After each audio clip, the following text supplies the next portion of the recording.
And we're live, are we? We are live. Yes, we're live. Evening, guys. How's it going? Yeah. All good, Evening, mate. Are you? evening. Yeah, it's all good, mate. It's all good. It's all good. Finally off work for the one day tomorrow. So, yeah, everything's going well in the tank front, and yeah, fingers crossed. Mate, Should be a good day tomorrow. You don't miss an opportunity to get your subs up. I noticed that you could miss that button there. It's quite subtle. Where's the button? Exactly. That's what I mean, mate. You want some subs here, Paul? Is that what you think there? Look. I've still got a few to catch you. Yeah, you're on 1,000, mate. You've made it. That's all you need to worry about. Absolutely. Anyway, We are, mate. Anyway, first things first. Hope everyone's doing really well. Yeah. Hope all your tanks are flourishing and thriving and stuff like that. But we usually do the customary thing of seeing who's in the house, as we always do. So, evening, Cottage Reef, as always, is in the house along with Techers. Let me just change this banner style. Let me just see if it... Are you for the visually impaired? You're paying for the pleasure of using this or not, Steve? Pardon? Well, you're really quiet. There we go. There we go. I don't know if you're like further away there we from go. the microphone. So Right. you seem really quiet. Right, so... It's been quiet to you, Steve. Who? Paul? Yeah, it was quiet. Yes, a little bit. Yeah, he does seem a little bit, yeah. Evening, skids. Hope you're well, mate. Howard, Big John, as always, is in the house. Evening, John. Nice one, John. Let's see, Bob Kerr is in the house. Good to see you, Evening, Bob. Bob. Is that a new Stu bit? Reef. Bob? Who? Bob Kerr? Is it Bob? Bob's been in a few times. Bob's been in a few times, yeah. Stu's Reef, evening, Stu. UKM 120. Martin. I think Martin's new. I've not seen your logo unless you've changed it from somewhere, but Martin. It's got a nice Ducati. Are you new? Well. Comment below if you're new to this live stream. If you are, then you're in for some good fun, mate. You're in for some good fun. I'm not always about reefing chat, so we'll let you know about that. We promised the viewers we'll keep it professional. Reefport, evening Reefport. Let me see.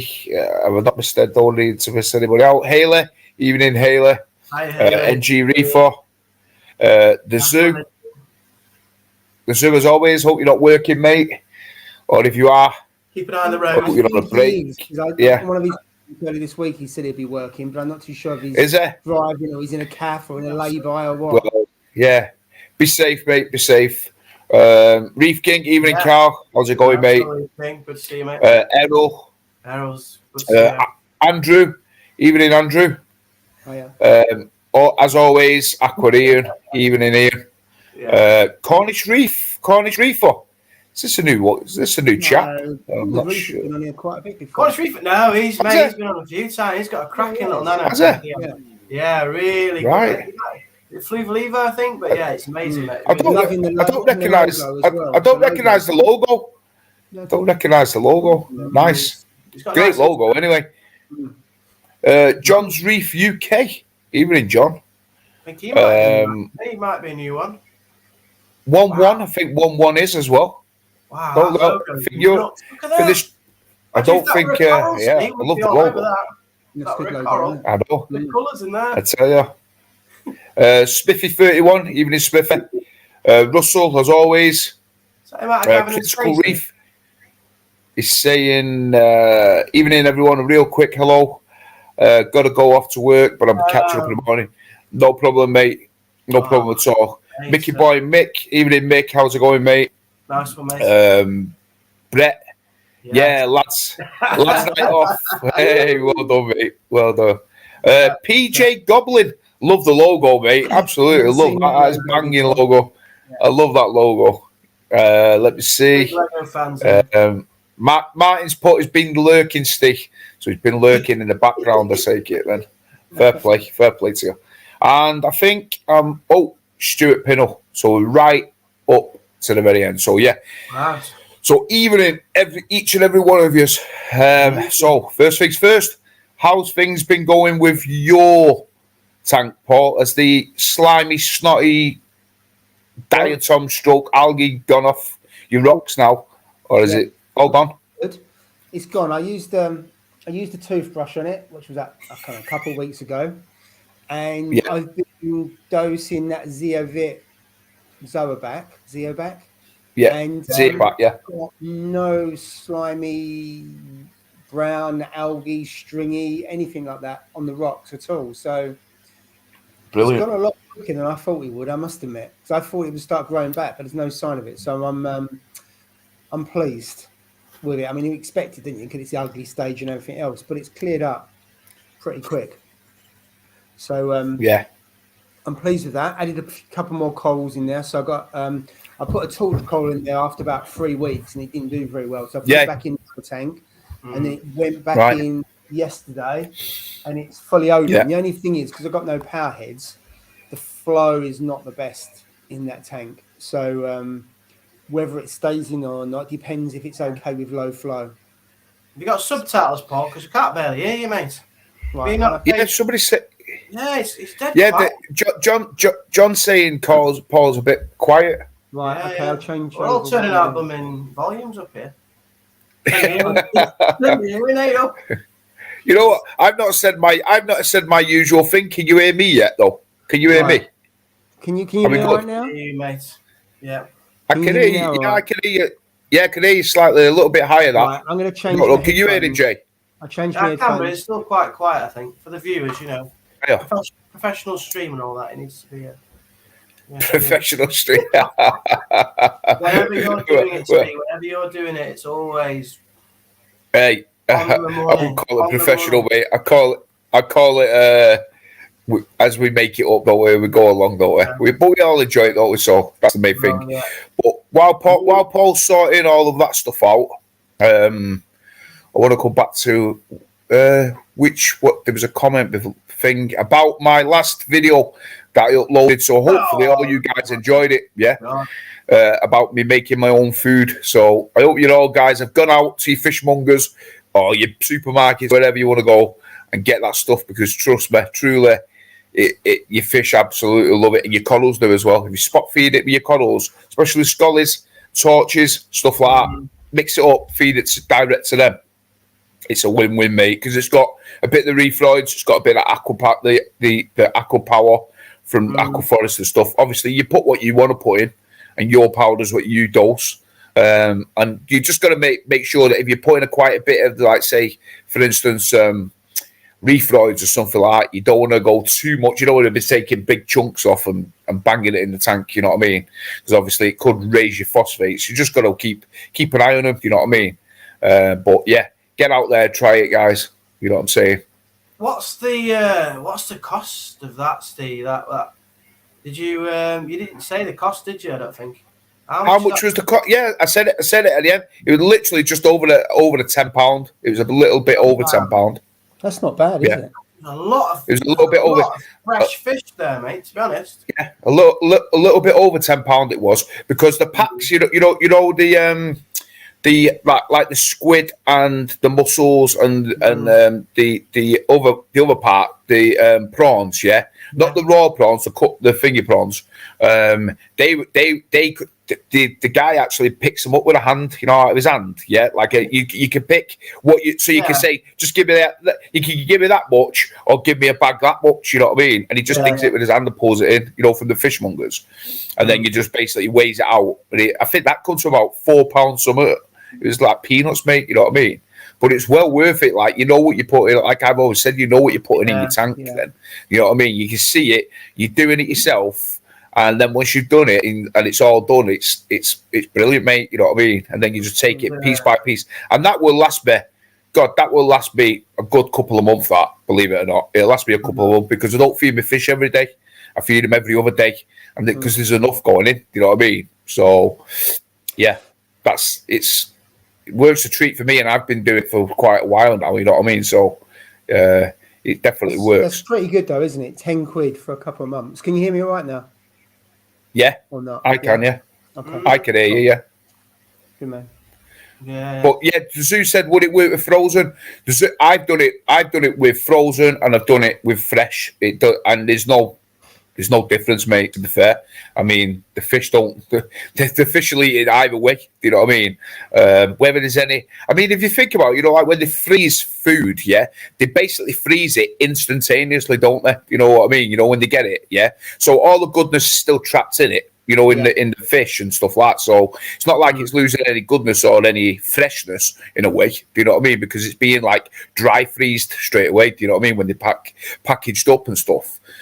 So yeah, I've tried it with frozen. I've had frozen prawns. I've done frozen mussels. I've done frozen scallops. So yeah, I've done it with them all, mate. You know what I mean? And it works a treat. So yeah, it's whichever one you want to choose, isn't it? You fish. What would you like today? They tick off what fish they want, and then you go and make it and feed them.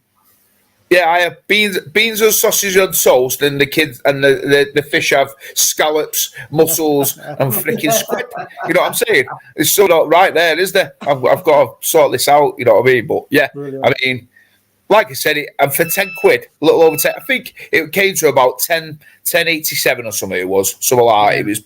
It's something like that all in, yeah. But bear in mind, that's just for the frozen. That's just for the food, yeah. Remember, I already had the powders and stuff. So if you've got to buy them on top of it, you know what I mean, like your Reefroids and other powders, and you know, if you want to buy, like, say, the one thing that was missing out of it was the, you know, the garlic drips. I usually drop a few garlic drops into the bag as well. You know what I mean? And then, but I didn't have any, so.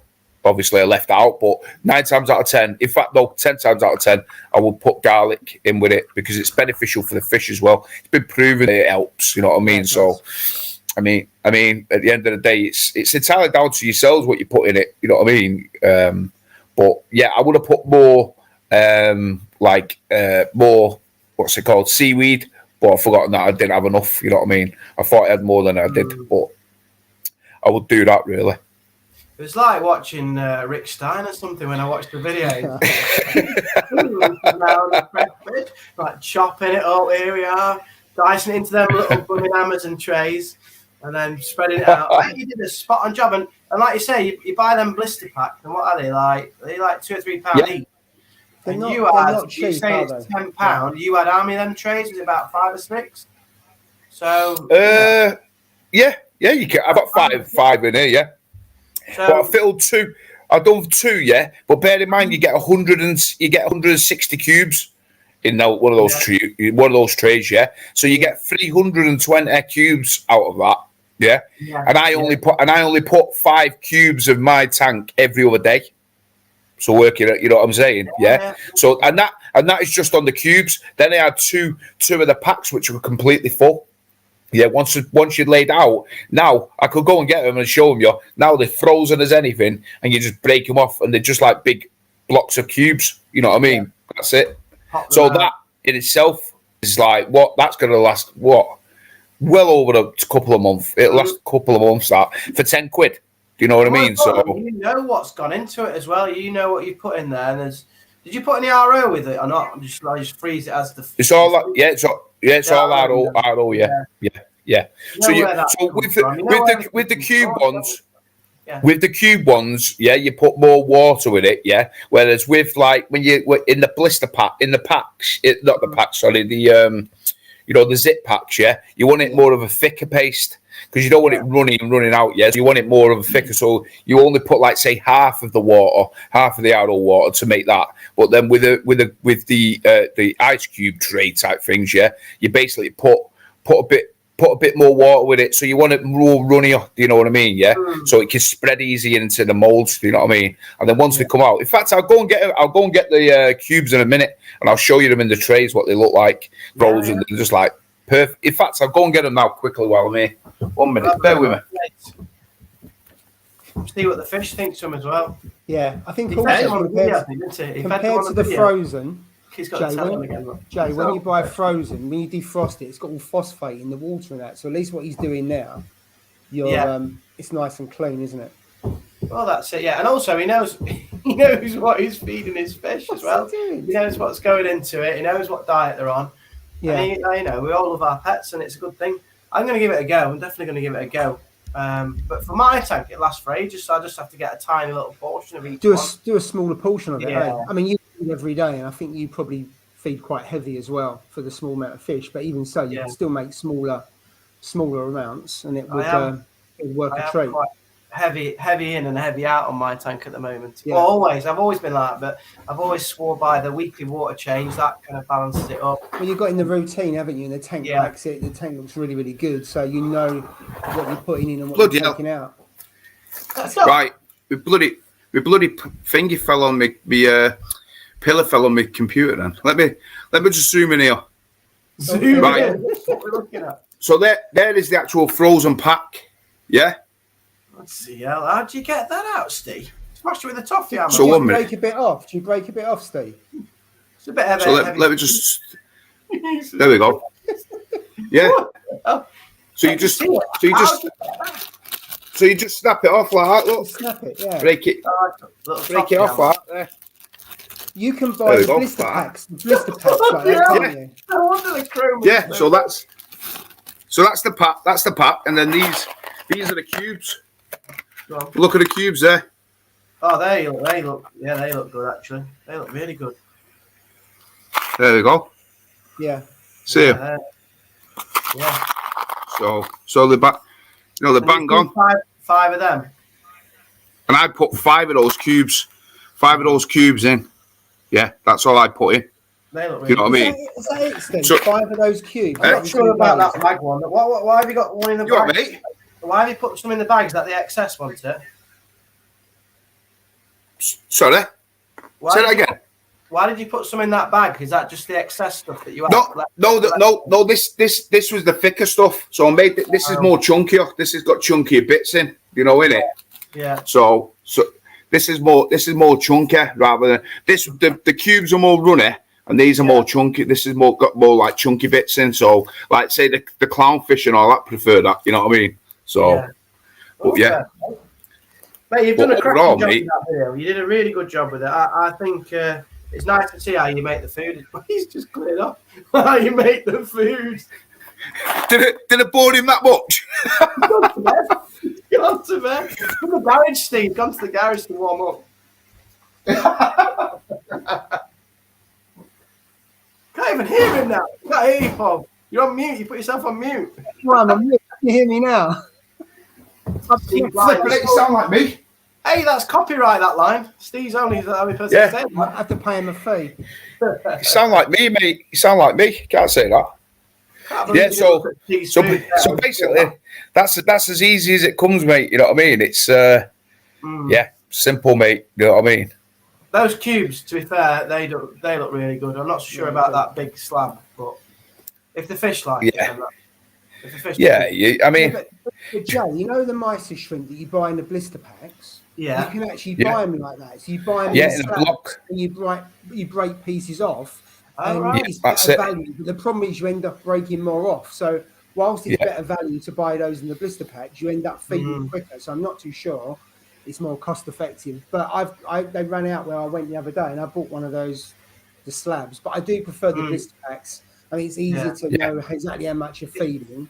Portioning, yeah. But yeah, they're quite common. People who've got bigger tanks quite often get those. The salt, mate. With the salt like that, no, I don't do that, mate. No, unfortunately. I might try that in my next video, though. So stay tuned. No, but yeah, it's worth a crack. And like you said, trust me, your fish will. I think that could be a good reason why my chromas are getting bigger and bigger. You know what I mean? They're loving the squid, mate. That's what they're loving. They're loving that squid. But yeah. Let me see. So let me see if I'm not. I need to catch up to anyone. Anybody else make their own food? That'd be interesting. Or is it just you, Steve? Yeah. Does anybody actually make? Their own food, or have they tried it? You know what I mean? Some people might have tried it. Some people might not. Reef the Sea Forever. Yo, how's it going? Rudra, evening Rudra. Not said. Just joined. Let me see. Right then. Yeah, so I think we're up to everything. Right then. Yeah, so we're up to everything. There's a couple of questions in there. There's one saying, Jay, how's the lights? Yeah, how's the lights? I did see that. Oh, yeah, they are really, really good. Really good. So what's this week 3 now, is it? Week 3, I think? I think so. So they're running at the moment between 1 p.m. and 7 p.m. And the corals just look so much brighter, and just the whole reef looks more fluorescent than when it's just got the radians on. I've had a little bit of my Montipore on the top, that Juggernaut Montipore. It's got a little bit of a white edge to it, and I couldn't work out if it was growth or if it was starting to bleach it a little bit. And that was kind of right on the top here. It's only a tiny bit. The SBS is loving it at the top. The red SBS is loving that extra light on there. Yeah, it's absolutely spot on. I really like them. And I like how they fit as well. They're just kind of streamlined. But you can also see that it's like arches now. Down the front, the middle, and the back. That's what I like, is the angle that you showed off the other week. So it goes in. You don't have much stray light, do you? No. It pushes the light into the tank, so you maximise the light available. It's just really good. And then when you're doing like the photography, I know that's not part of it, but the photography and stuff and making the videos, it just brings out more of the colours. It brings out more of the colours in the corals. And the torches as well are actually colouring up more with those new lights on. Nice. So I think maybe just a bit of extra power or a slightly different bit of spectrum. But yeah, just nice growth. No side effects of adding them. Just bit of extra colour. The reef just looks cleaner, just because it's the kind of brightness of them. Bits. It was a present from my missus for Christmas, and I'm really glad I've gone with them. Because if I take them off now, it's not going to be the same. So is the Radiant back up to the same intensity it was before? Are you still ramping it up 3 weeks later? Yeah, good question. So I dropped it, but it was on 53% of the schedule. Yeah. Now it's down at 42%, so it's still nowhere near where it was originally. But I'm just taking up like a few percent each week. So you doing it manually, or you put it on acclimation mode over like 6 or 8 weeks or something? No, I didn't know how to do that really, so I've never done that. But I was just taking up like 1% a week, which you can't really notice, but just to try and get it back to where it was. Yeah. I've never tried the acclimation mode, to be fair. But... The way, if I remember rightly, you put it on acclimation and you put the percentage you want to reduce it by, and the period of time. So you go like 50%, 6 weeks, and then over the next 6 weeks, it'll take you back from 50% up to the full power that you had before. So you haven't got to think about it doing it manually, and it'll do it evenly over that period of time. I think you can do. I don't know what the maximum time you can do. I think it's like 1 week up to, I don't know if it's 8 weeks, it might even be longer, but it's a good way of doing it. I've done it before when I've put corals into the tank and I've put them quite high up. But for the whole tank, I think it's a really good mode. Obviously, you don't have to use it very often, but when you do, I think it's really useful. I don't know if all lights do that or whether that's just Radiant. I'm not sure. Did you guys do that on the AI ones? You could do them on the AI. I'm sure you could. Yeah, sure you could. I don't know if you can do it on the Red Sea ones. I'll have a look. Yeah, I actually did it. I actually did it on the cassette on my Radions anyway, ramping it up. Even though I par metered them and I knew what my par was roughly. Yeah, I knew like it was the different spectrum and intensity of it because they were new technology. Yeah, and I had the 26s, so obviously we're like 3-4 years older at the time. So I ramped mine up. You know what I mean? Over a month it was, to get back up to that thing. But it was perfect. I've never seen any bad things happening at all or anything, and it worked perfect. You know what I mean? You didn't have to go on then and adjust it all the time. You just set it and forget it, and it did it perfect. You know what I mean? Just look at the Red Sea one. You can do it up to 99 days. So you've got a slider. If I can get that slider on the screen, probably can't. Really faint. I don't think I can. Yeah, because it's right. Yeah, the top slider you can go from 2 to 99 days. Right. And then the bottom slider you can do your initial intensity. So obviously 100%, that's no good because obviously that's where it is today. Or you can take it right down to 1%. So you basically do it on a slider by setting the days, the initial intensity, and then it'll take it back up. So it's really simple. And then you put a slider at the top to switch it on, do apply, and it does it. So that's on the Red Sea. I find the Red Sea app is really good. I mean, I don't really use Mobius. I've used it quite a bit on this because of just dialing the lights in and actually messing about the intensity to stop the algae. Because I'm up to about 40% now on this. And I want to probably take it up to about 60%. But I'm not too sure how and when I'm going to do it. So that's why I haven't put it on an acclimation. But I've got to say, the Red Sea app I think is pretty good for the lights. Yeah. I mean, I don't think now I'd be without a main light, and then I do like the kind of supplementary strip lights down the side of them as well. I know Steve had his Orfet bar as well. He used to have that at the front of his, and you don't get the dark spots or the shadowing. So like every bit of the reef now, no matter where you look at it, either back, the front, the side, every bit of light kind of hitting different angles of the tank. Yeah, it illuminates the whole reef rather than having. When I had the XR15, even though it's good, it has shadows and it casts shadows on different areas. So I agree. And I know I've never had like the T5s and stuff, but people kind of raved about their kind of light spectrum, as it were, for growing corals, but also making them look good. And these are kind of with like the LED version, but the Gonnies are loving it as well. They're loving the Reef Brights. The only thing is, mine don't dim. So some of them have like a 6. You press it 6 times and they like brighten up. But mine on or off. So I think my missus has got like the either the Gen 1 or something, or the cheaper versions. I don't know. But they're still not cheap. They're still not cheap for 170 odd quid, are they? I won't class that as cheap though. One XR15, yeah, it's not a lot big. They're about 8-inch long. Each one. Yeah, that's what I mean. I won't class them as cheap. You know what I'm saying? It's like you'd think they'd all come as standard with a dimmer on them, wouldn't you? Do you know what I mean? Well, I would have anyway.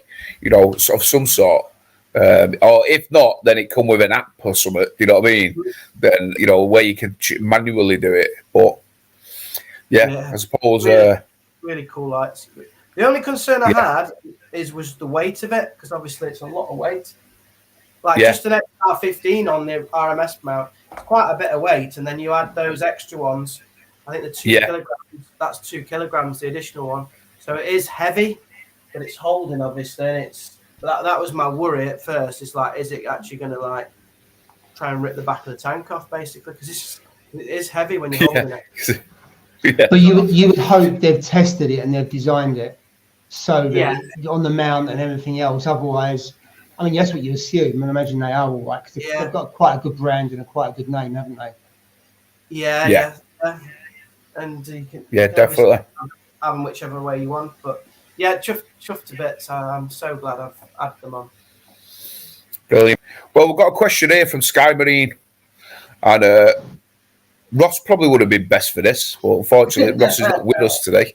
However, evening guys, can you tell me how many MaxBot bio balls do you put in a water box, a 25 water box nano? Now, if you remember, Ross, he put a whole box in his, didn't he? I think he put a whole kilogram. I think it was a kilogram. So it is a whole box in his, and his nitrates. And then I think he gradually took them out. I think he ended up with a couple. I don't think he ended up with much. It was no more than got 4, did it? 4, I think. 4, yeah. If you're starting off, I'd go maybe 1 or 2. And as your bio-load increases, you could put another one in. Yeah. I would say the same. Yeah. I would say the same. Start off low. You don't want tons, because you want you want those nitrates and phosphates to be present in your tank. Maybe not as you don't want them high, obviously, but you still want to see some. And if you max them out with too many of them, you're never going to see them. They'll just be bottoming out all the time. Then you're just going to get more issues, with your tank. You know what I mean? So like cyano and stuff like that, and stuff that you don't want it. So start off very little, 1 or 2. And then see where you go from there. Yeah, that's right. You said, didn't kick in straight away, because they take about 3 or 4 months to seed. Yeah, because it's got seed. When up a tank, it takes a while to do. And then once it's seeded, so I think it was all right to begin with, and then it bottomed out.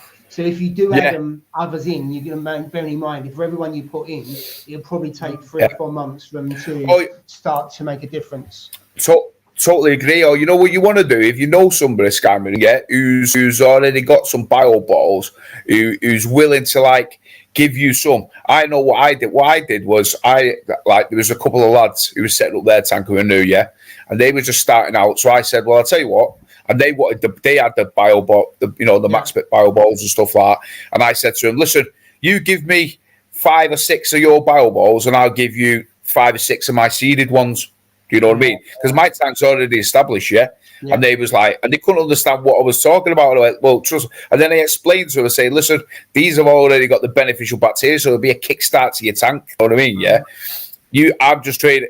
Right, no problem. The moment it did, literally, they put them in the tank, put the water in, put some bacteria in, and their like cycle was like near enough instantaneous because there was already life in there. Do you know what I mean?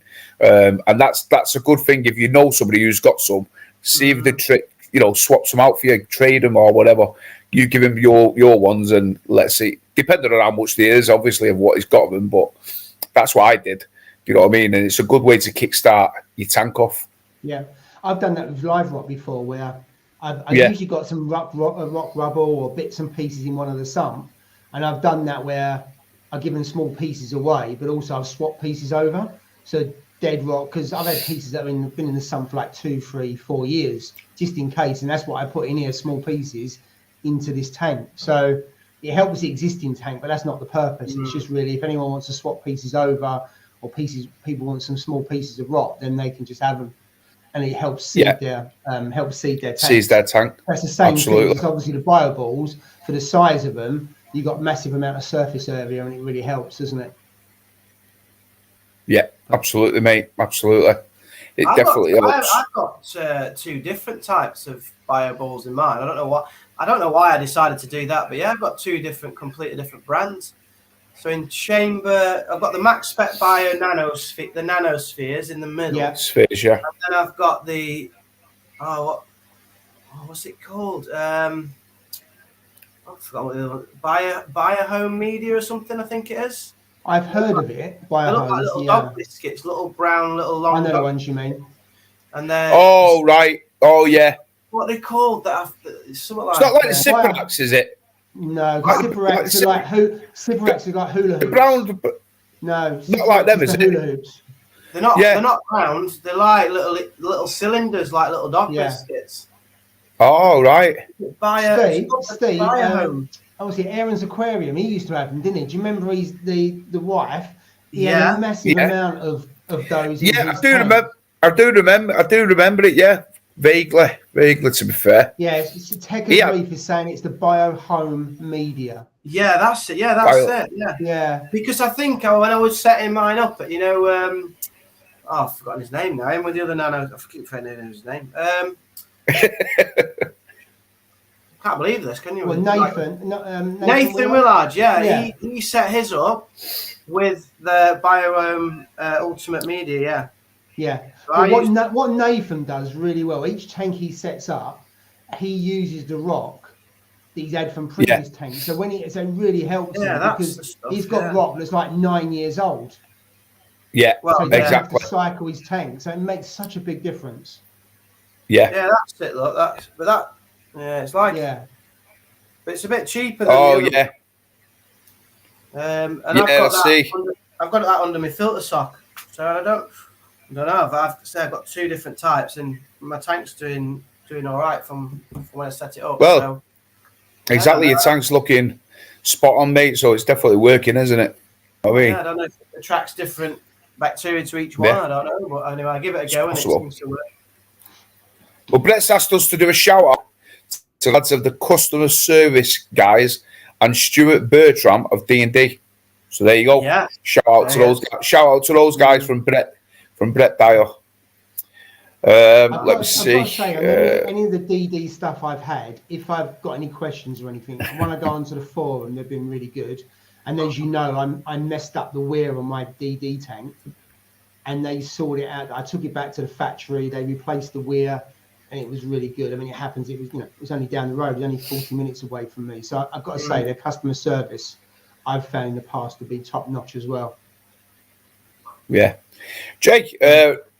We'll just saying here about your a lot of obviously things about these reef brights. Saying interested in doing it on his 170, but he uses the AI Prime H16 HDs. Would it be possible to run the reef brights? Only thing I'm curious is that, Jay, you mentioned you can't control the lighting schedule. So how do you control your schedule? So I've adjusted obviously my Radiant, like to the AI. The reef brights are either on or off. So they come on at 1. They normally go off at 7, but obviously they've got a live stream, so I've left them on today. And that's it. They're on or off. I think some of them you can adjust, but. So what do you have? Do you have them on a smart plug or something? A timer plug? Yeah, mate. Yeah. So I've got a smart plug in the unit that comes on every day, 1 o'clock, and then goes off at 7:15 each day. But I've just left it on today, just for the live stream. But that's the only thing I can do to control the reef bright. But they do fit the AIs as well, so they will fit that light. Yeah, smart. Yeah, so Rudra he said there, like he said, he puts it on a smart plug. Rudra's saying is there a light schedule, a smart plug, the only way to go. Turns on or off, so there's no slow ramp up or light or slow ramp. No, so it's just a on off. Or like Jay said, there is a version where he believes there's a where you can adjust the power via the button on it. Yeah. That's a manual thing, but it does remember what you had it on last time it was set. Yeah. Power goes off and you had it on 3, as it were. It comes back on, it'll be on 3 rather than anything. It remembers where it's set, but you do have to manually take it up and down. So Jay, if it had been controllable, would you have ramped it up or ramped it down? Yeah, would it matter, or you just do it out of habit? No, I'd prefer it. I'd have preferred it to come on slowly and then kind of a bit of a sunset mode where it just slowly drifts out. Rather than instant on, instant off. Yeah. And again, I don't know if it's just more of a Gen 1 thing. I don't know. Maybe that's the plan later on. I mean, if I were the developers, I'd definitely do that. I'd have it kind of slowly ramping up, slowly ramping down. But when it reaches, it's where it's main, the main light is supposed to be. Yeah, they're damn good lights. You won't be disappointed with Red. Just they had about 75 to 100 par, at about 7 or 8 inches. So you just have to dial your main light down a bit, so you're taking off the 100 par from that as well. So it'll balance itself out a little bit, But that's okay, because you're just looking to fill in some gaps on the shade and to give it some pop, aren't you? So it's not a primary, it's just a support for that spread. Yeah, so my Micromusa A-cans down here, they were never, they were surviving, but they weren't that, they should be really bright and rainbow kind of colour. They weren't really, they were kind of a bit grey to be fair, but now I put these on, all the sandbed now is getting far more light, and they've really benefited. The chalice is liking the extra light. So generally all the corals that are lower down have really benefited from the extra light. The zoas that were shaded now are getting light as well on this side. So it's kind of that's exactly what you're doing it. It's just adding a little bit of light into the darker shaded areas. You know what I mean, mate? That's exactly why when I put that Orphic on mine, it was mainly perfect to the back, towards the back and the middle, But at the front, there wasn't really any. Well, there was light, but there wasn't intense. And then when I was put the par meter in, I was getting like 70 par, 60 par, 70 par, which is not the best. But then when I put that Orphic on, I was getting like 120, 130 in the corners. Big difference, you know what I mean, in par. And the corals loved it even more. So definitely beneficial for the corals for sure, mate. You know what I mean? It's the torches getting a bit more. So it's mainly the golds on the torches. So the golden colours, not so much anything like the greens or the yellows, but the goldens are coming out more in the torches from the addition either of just the extra par or that light spectrum. I don't know. And then also because it shines down the back, I can actually see my scape better as well. So I can see the gaps in the scape because it's kind of shining from behind. So you've got that as well, that kind of effect. So the only downside I've seen, well, the 2 downsides. One, it's either on or off, and there's no dimmable action to it. And the Monty, which is right at the top, that Juggernaut, is probably me putting in the wrong place, to be fair, because Monties don't like that much, direct light right at the top. But if I move the Monty, then it's probably going to be, everything's going to be happy again.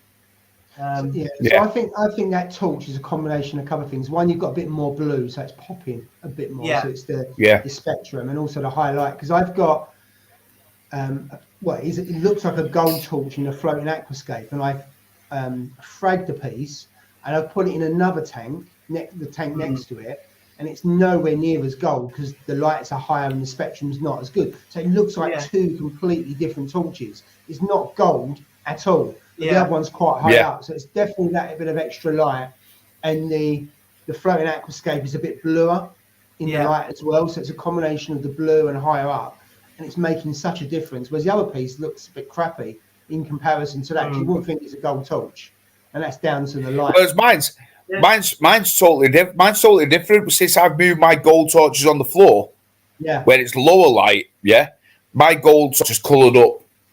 Yeah. It's coloured up 10 times the better, mate. It's even my missus, who doesn't pay me a tank attention anyway, really, to be fair, Even she said, God, that gold torch looks really bright, and it does, since I moved it down on the sandbed, as opposed to where it was. It's gone crazy, mate. Huge. Yeah.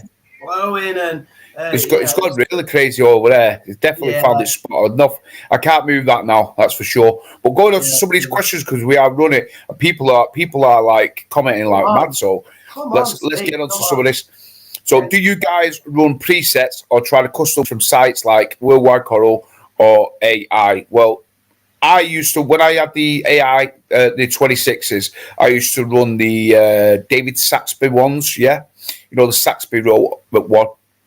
I ran that on my tank, but I just reduced the greens and the reds. I didn't have any greens and reds, which I've always done anyway, and now on this one, with these Radions, I won the AB Plus Spectrum. I run that on it, but I run very little reds. I think it's at 2% reds on it. That's it. So that's all I do. Do you know the red, right? Yes. Now, obviously, research says that it can drive algae. But it's also supposed to colour up certain types of corals as well. It is. It is. If you're not running reds, you're missing out on that benefit, aren't you, there? And I totally agree with you. And the reason I did it was because I've done it straight from day one, where when I first set up a tank and I read and I did my research and I read up, that I found that greens and reds promote algae growth, Now, what I didn't really take into account was, it promotes algae growth, but it promotes algae growth at the beginning of a tank. So the beginning, once it's going through its ugly stages and stuff like that, if you have reds and your greens on, then you've got a more likely chance of algae developing. Do you know what I mean? So I straight from the get go, I went, well, I'm not running any reds and greens, and I've always stuck to it, and it's mad in my head. It's just in my head thinking, right, well, I'm not going to do it in case I get... Even though I know what my nutrient levels are in this tank, and they very rarely go above like 7 to 10 ppm of my nitrates. Phosphates is 0.4 now, 0.04. So it's all good, Maybe I should raise the reds and see whether there's any...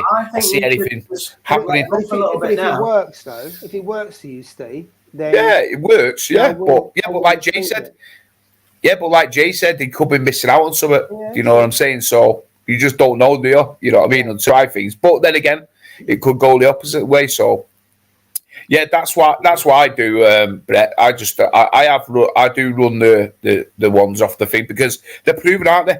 These guys who do these, the companies, they spend hours and tens of hours, thousands of hours, testing them. Do you know what I mean? These schedules and seeing what they do and all that. So, I mean, who am I to say that it don't work? You know what I mean? And they do work. So, stick with them. So I've got obviously the Mobius one at a Radiant. I just run the LPS template because mainly mine's LPS. You know what? It works perfectly. I just set schedule. Like people message and say, "Oh, wow, what schedule are you running? Can I have your schedule?" I just go, "Yeah, it's Mobius LPS on 45 to 50%," and that's it. I've just set it and go because I'm not an experienced reader to be messing with different light spectrums. I trust the experts. Put it on what the tank is, which is LPS, and then just let it go. And it's worked. So exactly. The same here. Exactly. I run the Radiant AB. I think it's LPS AB, and there's a different one because one's bluer than the other. So I've always run the Radiant AB. Sometimes I've done SPS. Sometimes I've done. You can do a mixed reef as one. On this one, I've done my own.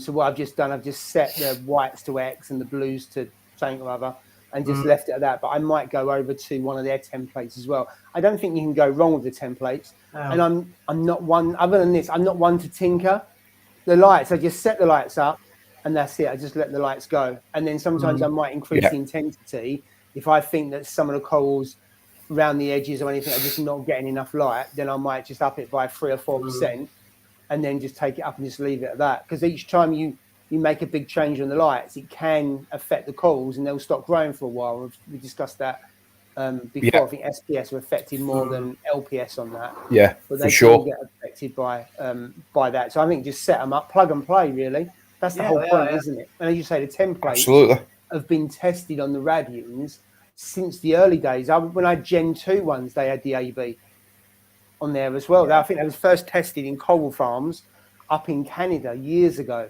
And then they had a PDF that showed what work they'd done on them and how it was in the coral farms that they settled the AB up. Yeah. So if they grow them in coral farms, you can't really argue with that, can you? I don't think anyway. No, not at all. No. The only thing about the AB for me is it's a bit of a whiter spectrum compared to the LPS. That tends to be a little bit bluer. Yeah, so I've got one on LPS which is blue. So I've got one tank that's bluer than the others. So yeah, I think that's the difference, isn't it? You just get a bit more blue spectrum on the LPS. Yeah. My brain's absolutely tired. I can't remember the names. Right, let's see. I can't remember the names. It's just been a long week. That's what it is. My brain's tired. You need a school holiday, Jay. I bloody overdue one, isn't it? or a strike. That's coming up as well. But I'm not striking, by the way. Good man. So the zoo is just going on a lot. He feeds his mice and a small piece of prawn every now and again. Absolutely, that is all you need. I'm just trying to see if anybody. Somebody, Mick put, is anybody going to the Radical event tomorrow? And I might be going actually, so I might be able to attend there. So, Mickey boy, I might be seeing you there. If I do go, it's going to be early in the morning. It'll probably be 10 o'clock. I reckon I'm going to be there at 10:30 or something like that. But I'm going to go there. I think I'm going to go there. It should be a good event. So, yeah, looking forward to it. Should be interesting. Yeah. It does. Should be interesting. I didn't know it was I think it was like Thursday. I think it was Akrian told me, he sent me the marketing thing. Yeah. And I just didn't know about it. If I'd known like a couple of weeks ago, I've already booked something to do. But yeah, it looks like it's going to be a good one. You have to let us know, Steve. Take the camera. I will do, mate. Oh, I will. I'll take the camera and film a little bit, mate. Of course. Images of the gonnies. I like to see gonnies. Oh, mate, yeah. I mean, Jay will like, buy it me. I put it on my card, right? All right, Jay. I want to buy one now, but it's just a bit too out of my price range. I know. I've hovered over it three attempts, and I'm just like, oh. You know what you're doing? You're trying to persuade yourself, yeah, in your mind. That's what you try to do, mate. Yeah, I know. And you've got to say you've got to.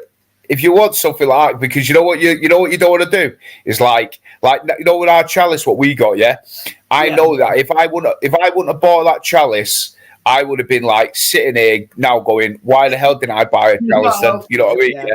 You do, don't you? You think why didn't I buy that? You know what I mean? In the future, I just so I do really, really want it, but it's 350 quid, and I haven't seen it in the myself. And I think when you're spending that on a coral, I'd like to be able to see it just to make sure, that it's healthy. I know it'll be healthy because I know where it's coming from, but the colours look. You want to make sure the colour is spot on with the picture. Now I know someone messaged me earlier on to say they've bought a piece. So they must have multiple pieces. Either that or it's sold out and it's too late. See, but I could drive over tomorrow because it's not that far away and have a look. Yeah.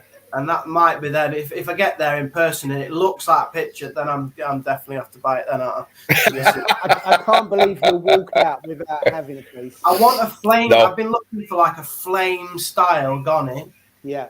For about half a year, the one that looks like, and that does look like flames, which is what a flame effect. Yeah. It'll go really well, Jay, it'll be an absolutely stunning addition to the tank. It would be, mate. You get me divorced. Hey, your lovely wife won't divorce you, Jay. She won't divorce you. So PJ Goblin's put Steve thoughts on STN. on a new 2-month settled frag, would you leave it alone or cut off and make a new frag? Established and stable tank, no known spikes. Interesting. Personally, I would frag it. Yeah. But I was going to say I would frag what you could, because you don't want it to. Depends how big a piece. Yeah. It is, because you can frag it and it's too small, and by doing that you put the rest of it under stress, and then you end up with just a little nib that's like half an inch. Yeah.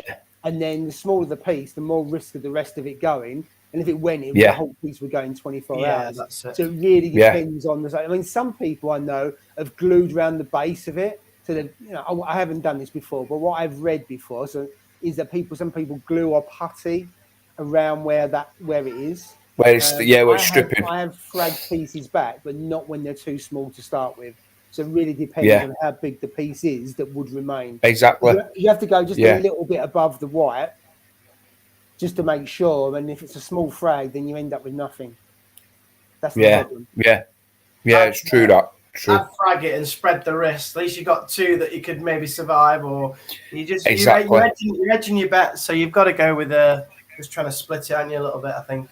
Yeah. Whenever I've had or seen anything like that happen in mine, I mean, I had one a long time ago. I had a strawberry shortcake, but it was the same thing. It's the same problem. For some reason, every other coral was doing fine. All the SPS was doing fine. But the strawberry shortcake, it was flourishing, and then all of a sudden, 4 or 5 months into it, it started to just lose its colour. Then it started to strip. But I had a few branches off here, there, and everywhere, and I was like, right, well, you know what? This is dying. This for some strange reason, I don't know why, but it's stripping. So I need to cut these off because they're really colourful pieces. I cut them off, but there was like you said, there was about half an inch. And in the end, they never survived. I thought I could do it, but for some strange reason, it didn't survive in the tank. Everything else, but the strawberry shortcake never did, and I was gutted that I never bought another one and tried it. because I was so peed off that I knew that I could keep it, but for some reason I don't know whether there was either bugs on it or what. I don't know, mate. But to this day, it never survived that. But when I flagged it, it still didn't even survive. So, but I know Scott. Remember Scott when he flagged some of his ones which are stripping, and some of them survive. So they do survive, over time if you finger them, but if you flag them. The problem is you don't know what's happened, do you? So you can't pinpoint it. No, because it could have been something that happened in the tank weeks ago, and it's just a delayed reaction. So have you got a piece of strawberry shortcake now, Steve, or have you never gone back? That's what I said. That's why I was gutted that I should have bought another piece, but I never bought one. No. I should have bought one. I was so annoyed, really, that I should have bought one. In Infinity, but. You're telling me to buy some cars. You can buy some tomorrow. Strawberry shortcake. Hey. John. Did anyone see Ross on Fragbox TV? I did see him. Yeah, he was praised high. He was praised very highly, wasn't he? He was. A very full, in-depth video on it, explaining what was it? What was he explaining about the light? Was it lights? Was it the reef flares from Reef Factory? Reef flares. I think it was. Wasn't it? You set them up. I can't remember if it was the software or it was something, wasn't it? That's right. He was watching a tutorial on it, wasn't he? So the Reef Factory light. The Reef Factory light it was, wasn't it? Yeah. That's right. He's a man for instructional videos. He's really good at step-by-step instructional videos. When we built the Pico tanks, I followed his Pico tank video. He's just very good. He's very methodical, and he can explain it so easily. It's really good. Yeah, it makes it look easy as well.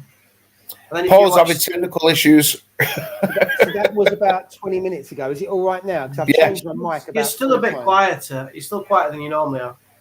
Okay. I don't know what it is. I can do. I don't know. Well, it is quieter than it normally is. Okay.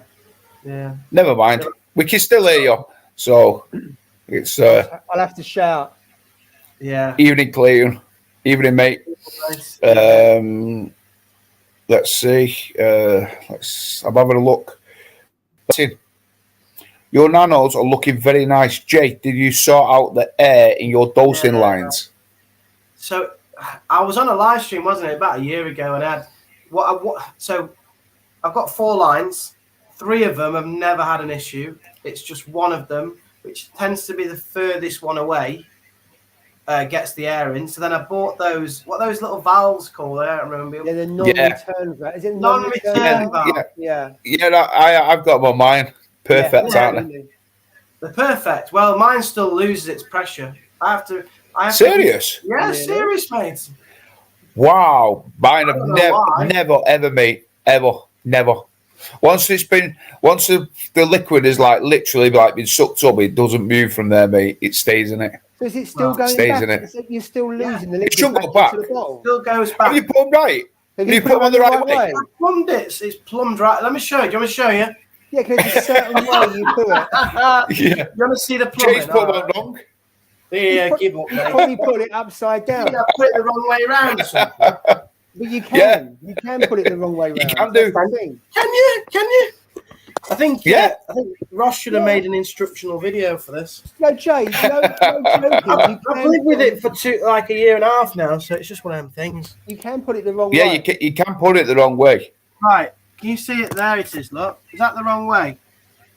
Let's see. Can you see it? I'd have to go and have a look on the ones I've got. Wrong way, that. Yeah, wrong way, mate. Stop that plunger there, because he's sucking it up. So that white tip at the bottom should be pointing upwards. Right, wait up. Let me just see. So I'm sure it is. That means it's not going through, though, Steve. So put it manual. Do a manual dose. Let's see. Jay, do a manual dose. Wait up. I can't see on this. I've got to let me just get. Do a manual dose, and you'll see if it's going through or whether it's getting stuck there. Can you actually see it where it is at the moment? Yeah, if it starts dosing, you'll see it. Right, wait up then. Settings. But you'll see if it drops back down. It shouldn't drop back down. Yeah, it does. Yeah, but that's what I'm saying. It shouldn't. It shouldn't drop back down into your aquarium, into the container. My light back on. Right, wait up.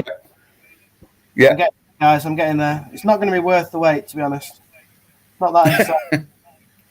People have got Friday nights to have it, and they're watching. We've built it up now, Jay, so you've got to do it. Right, I'm on my dose now. Wait up. I'm on my dose. Right. Magnesium. Flow settings, magnesium. Right, here we go. You see it? Yeah, we can see. Yeah, we can see it going up. Yeah. Gone up. Oops. Let me just stop it a minute. Yeah. Right, stopped it now. Now, right. And then stop it. So when that comes back down that line, that should stop at that bubble, at that ball valve. Look, dropping down there. Look, can you see the bubble there? Let's see. Yeah, it's going.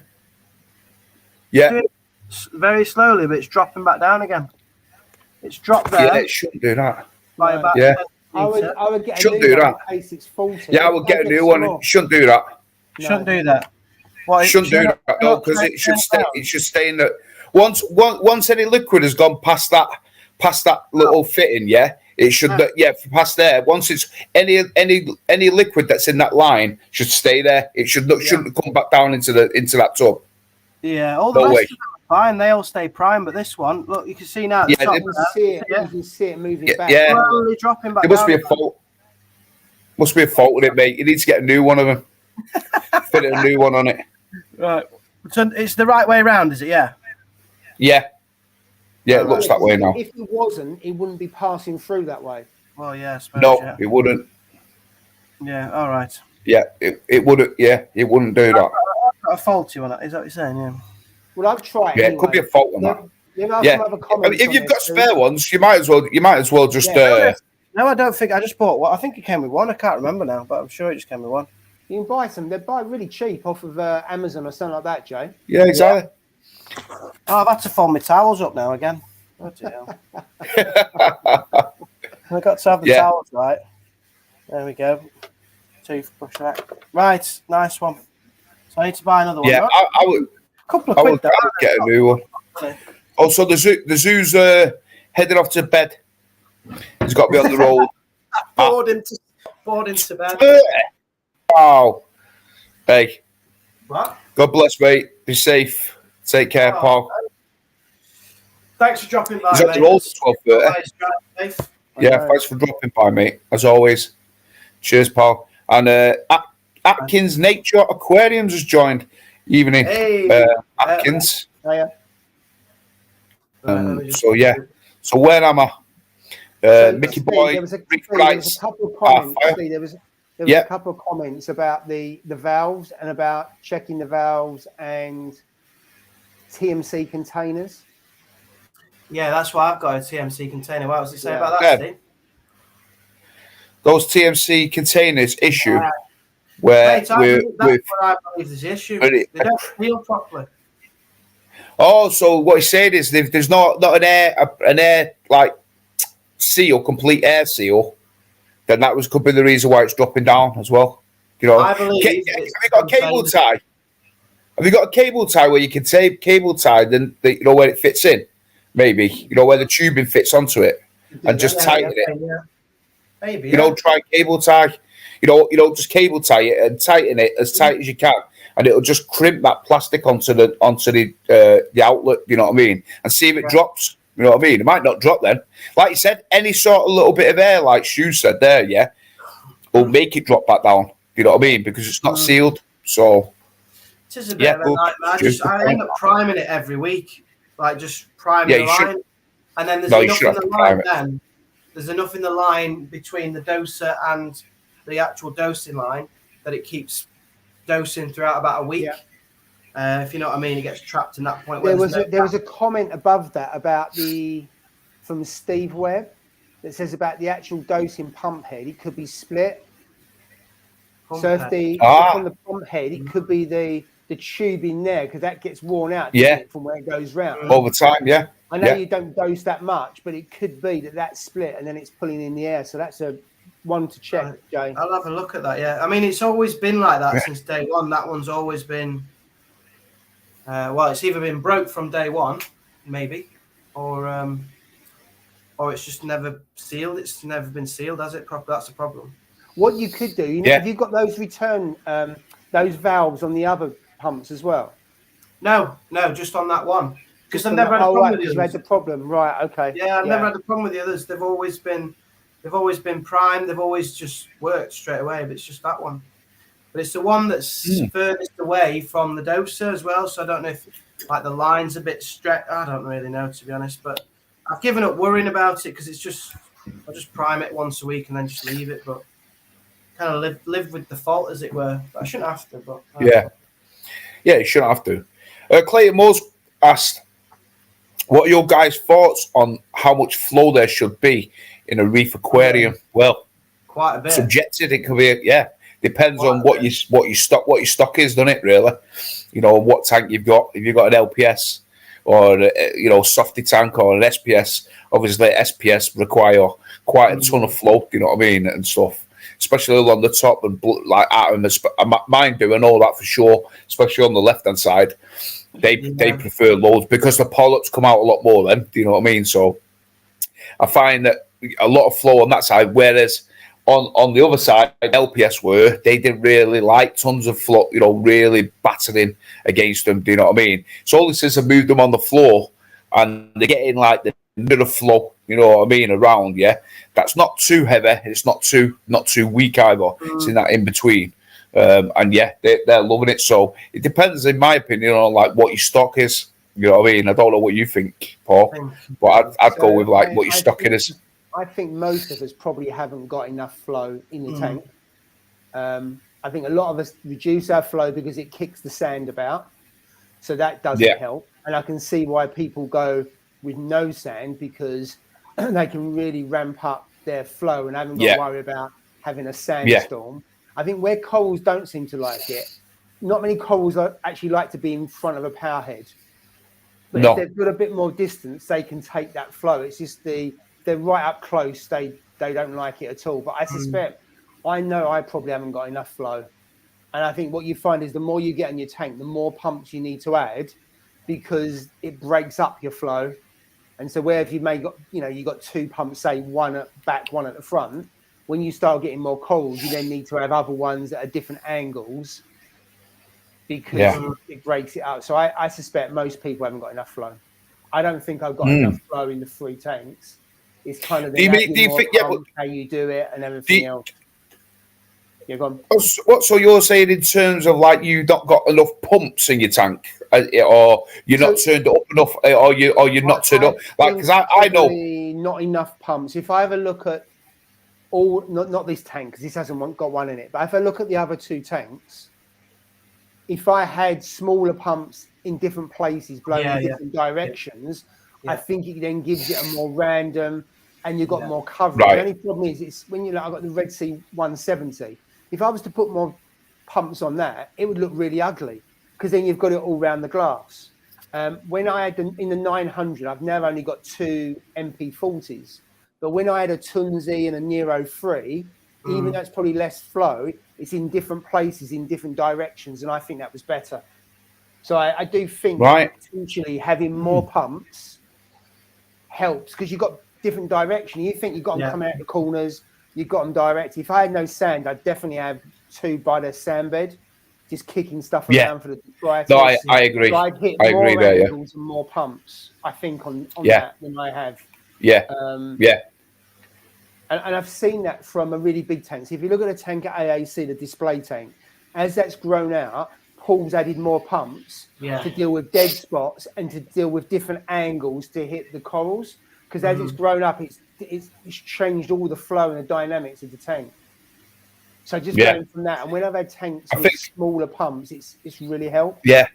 I think I agree in that set in some part of that for sure. Yeah. I mean, like with me getting that MP40, obviously if I turn that up to 100%, it's just like blasting the water out the tank. Do you know what I mean? Yeah. So, but we've got this big structure, what we call a stylopoda in front of it. Yeah. But with me being able to increase the power, the flow can get through that stylopoda. Do you know what I mean? It can manage to, it can get through it. It's moving the stylopoda, but it's also getting to the other part as well. So with both of them all joining together, it's giving that like whirl effect. So I think that's what the corals are liking even more. Do you know what I mean? Because we're getting, whereas obviously, but then I've got the MP10 in the tank because what you don't see is like my rock, because obviously it's covered in coral now. When I initially placed it in, I placed it maybe it's probably about 1.5 inches away from the way. Do you know what I mean? So you still got that back. You still got a bit of back. So I've got the MP10 blowing along the back, so it's getting any crap out and all that, and it's just moving the water around, circulating it that way. I totally agree in that sense with you, Paul, for sure. And then some corals don't. So things like bubble coral, coral. If you blasted that, you'd actually burst the bubbles, and you would kill it. That needs just a bit of flow, so you can see it moving, and something like that. That is what it needs. Whereas actually, people used to say with torches they don't need that much, but seeing Christians tank and everything else, the way they just flow backwards and forwards, that can actually take more flow than you actually think. So I think it depends on the corals that you've got as well, to be fair. I agree. Right then, so go on, Coach Jay. No, I'm just thinking, going basically what you were saying to some extent, like just having that turbulent flow, not too powerful, but that variation like Paul talked about, different angles, different areas. I think there's still room in the future for wave makers to be a bit more varied in their patterns, because I think it's that varied patternation of the flow rate and the direction that helps the corals obviously get the food they need and get rid of the waste. It's just I think even now I think powerheads generally a bit too simplistic in the patterns. And I think in a real ocean you get much more variant turbulent flows, which I think in the future we might see that a bit better in powerheads, because like my J-bow is like on or off or pulsing. Well, that's 2 choices really. It's not that varied. The Tunzi's got about 2 or 3 settings, but it's still very limited really for trying to replicate. The Vortex have got about 8, and they've got I can't remember the setting. You can actually get it where you get the wave movement. So you have one at either end, and you can actually see the water moving, and you can see things going backwards and forwards. The ones I really like is on the bigger tanks when they hang from the back and they actually move in direction. They move around, so you can get random flow. Absolutely, exactly like that. If you could have a small one like that, that would work really, really well. I mean, ideally, you want one that goes round, but the problem is because you've got the sand, you don't want it to go too far down. Otherwise, and that's the problem. You don't get the turbulence you would like because of the sand. I mean, one day I'll have a tank without any sand. I think they're a bit of a pig to get them mature and stuff like that. But once you've got it, then you can really hit it. Why would you do that? Why would you do that? It's purely because of nutrients, detritus, and if you go just pure SPS, I probably wouldn't have sand. Not a reef without sand. No, I agree from a look, but get a white bottom. Get a white bottom, and then when you look at it from I don't need to get one. I've already got one. Then it gets covered in green algae, so the white bottom's not seen then, and then you're like, oh god, I'm gonna stick some sand over this because I don't want to see this green bottom. Julie, even highlights in a part, no problem. Hi, Julie. Landlady's in. Well. Hope she's all good. I'm just having a look. Drippy Reef Geek, evening. Drippy, how's it going, mate? Hope you're well. Hi, let's see. Oh, Atkins. Speaking of Drippy, when you look on his Instagram, he's now got a flame angel. I mean, the angels he's got in his tank are just fantastic. Stunning. I do. We saw that at Signature Freds, didn't we, Jay? Yeah, I'd lovely. If I could add one of them to my tank without knowing that it might potentially not pick at me like LPS, then I would have one. Yeah, you scollies and all that. Then it loves a nice juicy scolly, doesn't it? You know what I mean? So I'd there's no doubt I would get one. I would risk one for sure. No doubt whatsoever. Earlier in the week, Paul, about scholars, you don't want one going missing because it looks like they're tightening up. You're saying, aren't they? On the they're hard to find. Now, I actually want to put scollies in the tank. You can't get them very easily. You can get the odd button scolly, but I'm looking out whenever there's a scolly around local. I'll have a look to see if I can get it because I've got 3 now, and I'd like to have more, but I've done it at the wrong time because there's hardly any about, which is a shame. But the button ones are quite nice because they don't take up much. They're lovely. They're not as nice. If you're being honest, they're not as nice as the proper ones. No, they're not. But when you can get one that looks like crap and it's 40 quid and now it looks amazing, I'll vote for that every day. Yeah, absolutely. Atkins Nature has put, I'm going to start dosing all for reef in my nano 45 gallon, mostly LPS so far, but they are consuming calc and magnesium, and 5 gallons per week. Water changes isn't keeping up. So I'm assuming he's asking what should he do. So Paul, definitely do. What would your suggestion be? Yeah, so all for reef. I would start dosing. I love that stuff. Yeah, so I would start up small amounts. You can what you can do, you can see how much you're losing each day on your alk, and then you can work out. What I did was the lazy way. I started off with 1 milliliter. And then see how that works, and then you increase it every 3 or 4, either every 3 or 4 days or every week, until it balances out. The proper way should be to test every day to see how much you're using, and on your alkalinity, and then dose accordingly. The way I did it is the lazy way, but it worked for me. But most people see how much it consumes on a daily basis. But I'd start off small. You don't, and that way you work it out. But all for reef, I love it. And to be fair, it was Hayley and it was Julie, and there was a few others that certainly got me onto it because they were using it for a period of time. Yeah, I loved it. I loved it when I had my nano. I did it like yourself, Paul, the lazy way. So we're not condoning it. We're not saying that this is the right. Sure, it's not the right way. Like Paul said, really, you should. But not the textbook way. Yeah, not the textbook way. Yeah. We did it the cheaters way.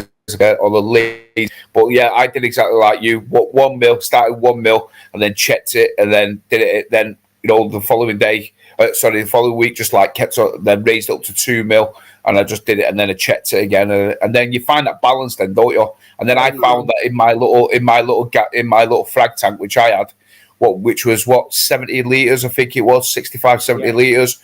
think I was only dosing like 7 mil a day or something like that, 8 mil a day. You know what I mean? I used to get up in the morning, squeeze 8 mil, tip in, leave it, and it'd keep it at like 8.3, 8.4 DKH. Never dropped it. It was always spot on there. So that's exactly what I did, Paul. So you're right. I started the liquid because, again, being lazy, you haven't got to mix it up. But now I'm up to about 15 mil a day. And I've gone over to the powder, and it's a lot cheaper. The only thing is obviously got to mix the powder, but it lasts a lot longer, and it's a lot cheaper to do, but just not as convenient as pouring the bottle into the doser. But and that's an 170 litre tank. On a big tank, I don't know if I would do it. I know Haley uses it. On the other tank, I've got some leftover from Red Sea alkalinity, the foundation ABC, and I like that. I've been using that for years. But yeah, all for reef is really good. Yeah, I loved it. Even Tony's just having a flying visit, so he's going to catch up later on. Cheers, Tony. Appreciate that, mate. Julie's had a bit of problems with a boiler. She's now saying that she's got one, so all good. A new boiler. Wow, that's a lot of money. Good to know. Good to know. $2,000 down the Swanee. STN Coral Frag. Fingers crossed. Oh my god! All in, Mr. PJ Goblin. It's all Steve's fault if it goes wrong. Yeah, there's Steve. Hey, hold on. I tell you what, that must be the quickest information took on board and done in the history known to manage it.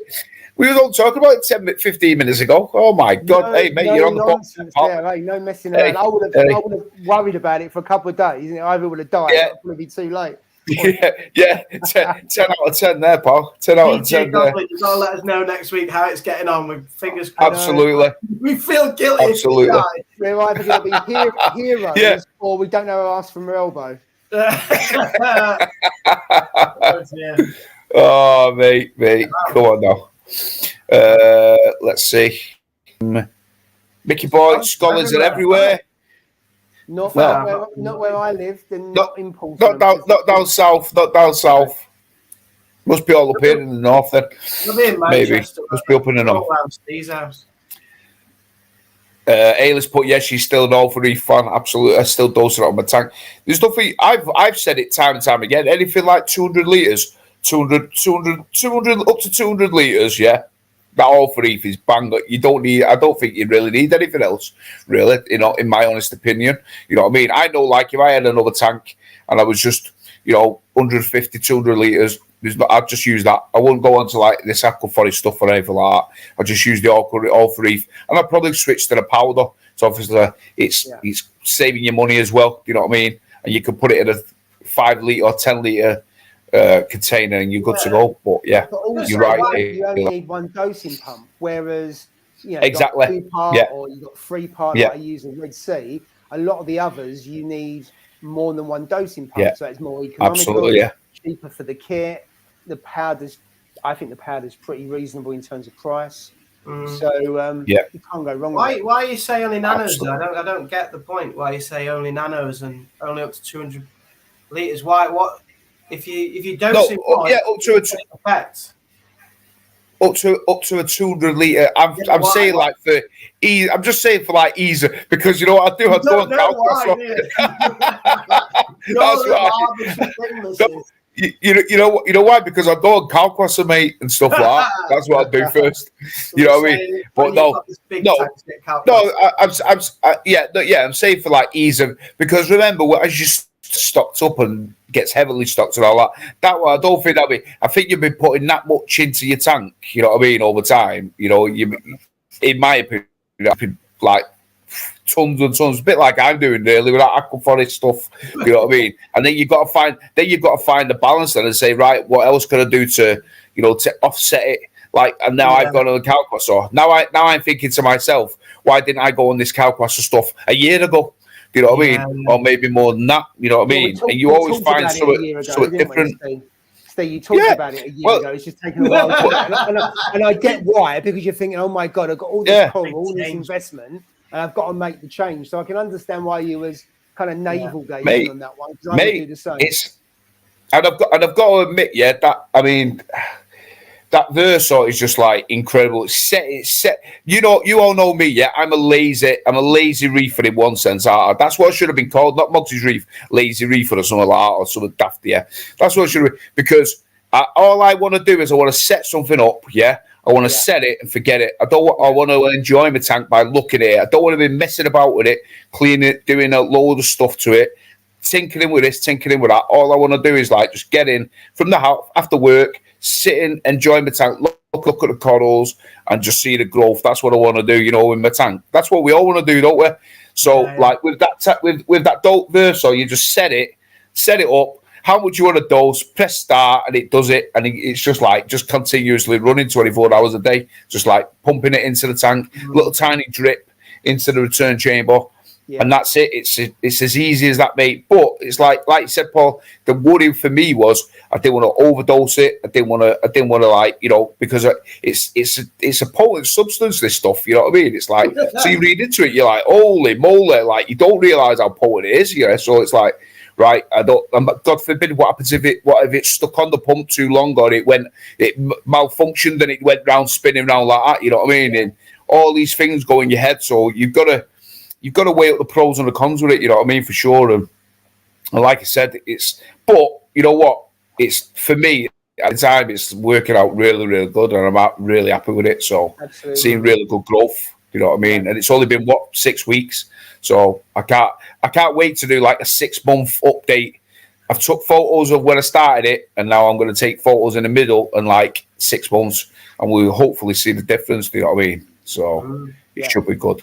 I think I'm going to do it on the smaller tank. I'm going to try it on the 900, which is like 280 litre. I just got to get around to doing a bit of research like you have, because I know about kelp, but I don't know how to use it and everything else. And I think because I've got a Kamoa stepper motor down in the shed from a calci reactor, so it'd be pretty cheap to set up. I just got to do the research like you did, Steve, and then just set it up.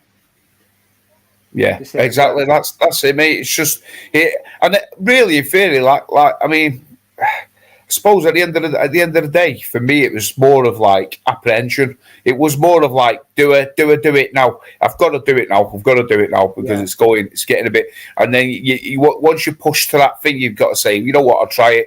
And if it doesn't work out, then I'm going to lose all my coral. I'm either going to start again or I'm going to shut my tank down. Those are the two options. There's no other options. That's it. You know what I mean? If it nukes your tank, so that's it in my opinion. You know what I mean? But thankfully, it's worked out well. Now it's only just a case of like the question is like, do I raise it up? You know, like do I put more in to the tank? Is it going to be any more beneficial if I start dosing more? So I'm only dosing 2 litres of it now. What happens if I dose 3 litres? What's going to happen then? You know what I mean? Is it going to be any difference? Is it going to raise alkalinity up more? Yeah. I don't know. Are you still dosing the aquaforest? Are you still dosing the aquaforest? Yes. So you could do that. You dose more of that and you bring the aquaforest exactly down. Yeah. This is what I'm thinking. Is that what would happen? You know what I mean? Because at the moment I'm dosing 300. Sorry, I was dosing 350 mil. No, yeah. Now I'm only dosing 190 mil now of each. You know what I mean? So it's a big difference, you know, when I look at it like that. Yeah, it's like less, it's near enough half of what I'm doing. But then I think to myself, if I raise the kalkwasser to dose 3 litres of the kalkwasser, am I really going to reduce dosing that any much more or much less? I don't know. Don't know if there's going to be any big shift by dosing another litre of kalkwasser solution. I'm not 100% sure. Maybe, I mean, I don't know enough about it, but if you've done like 200 mil or 300 mil, and then you drop your aquaforest a little bit, what would happen? And you could see that obviously because you've got the KHP. And see if you took down, I don't know, one down by X and one up by Y, so it's just a little bit, just to see, and then gradually take one down and one up. I don't know enough about. Is there a tipping point or is there a? That's what I'm saying. Yeah, is there a sweet spot? Know. Yeah. I'll have to maybe speak to a few people. I know I'm in contact with a few who are dosing it anyway. You know what I mean? Like UK Reefer and Jonathan and stuff like that. They're all doing it, and they swear by it. What are you trying to achieve though? What are you trying to achieve? Is it like, are you trying to hit a certain like level or something, or what? I don't know why you. I'm trying. what I'm trying to do, I think what I'm trying to do is reduce. Obviously, I'm getting great pH now. Anyway, the pH has gone through the roof. So that's bang on. So I know, irrelevant of how much a dose is going to be. But then what I'm thinking of doing is I'm trying to reduce the aquaforest stuck components into the tank. You know what I mean? And see whether it's not. I know I'm not going to be able to do it completely because what I was thinking of changing complete over from aquaforest and changing to a new. That's what I'm thinking. But which I'm thinking of going on to one. You know what I mean? Which well, a lot of the Germans and all that, and everyone use it, so it's supposed to be really good. So I'm thinking of going on to that, but changing like because my tank's gone onto kalkwasser now. If I leave it the way it is and then I change over aquaforest, I don't want to shock the tank too much, by changing too many things. Yeah, I've got to do it gradually. So if I can increase that more, and then, like you said, Paul, reduce maybe aquaforest, and then I don't see any different. Sorry, I see there's no adverse effects. Then it's a win-win because it means that maybe I can wean it off the aquaforest and then go on to this new product. You know what I mean? That's what I'm hoping for. But I don't know whether it's going to work out. I'd speak to, say, UK Reefer and people use it because there may be a point at which actually you had no benefit and it might be a detriment. That's it, You're trying to find that sweet spot, and then once you got that, you think, right, okay, aquaforest, how do you do that? Do you just turn that off and go on to the other one? But the thing is, if you go on to the other one, it's 180 mil of that, but what is it of the other one? And that's the problem you've got when you then switch from one to the other. How do you know how much you've got to dose? But the good thing is you've got the KH keepers, so you can then adjust that to get it where it needs to be until you get that balance. So at least it's not guesswork because you're getting that reading every whatever number of half hour or whatever you can do it. I know you do it 3 or 4 times a day, so you can increase it to every hour, can you, if you wanted to understand. Yeah,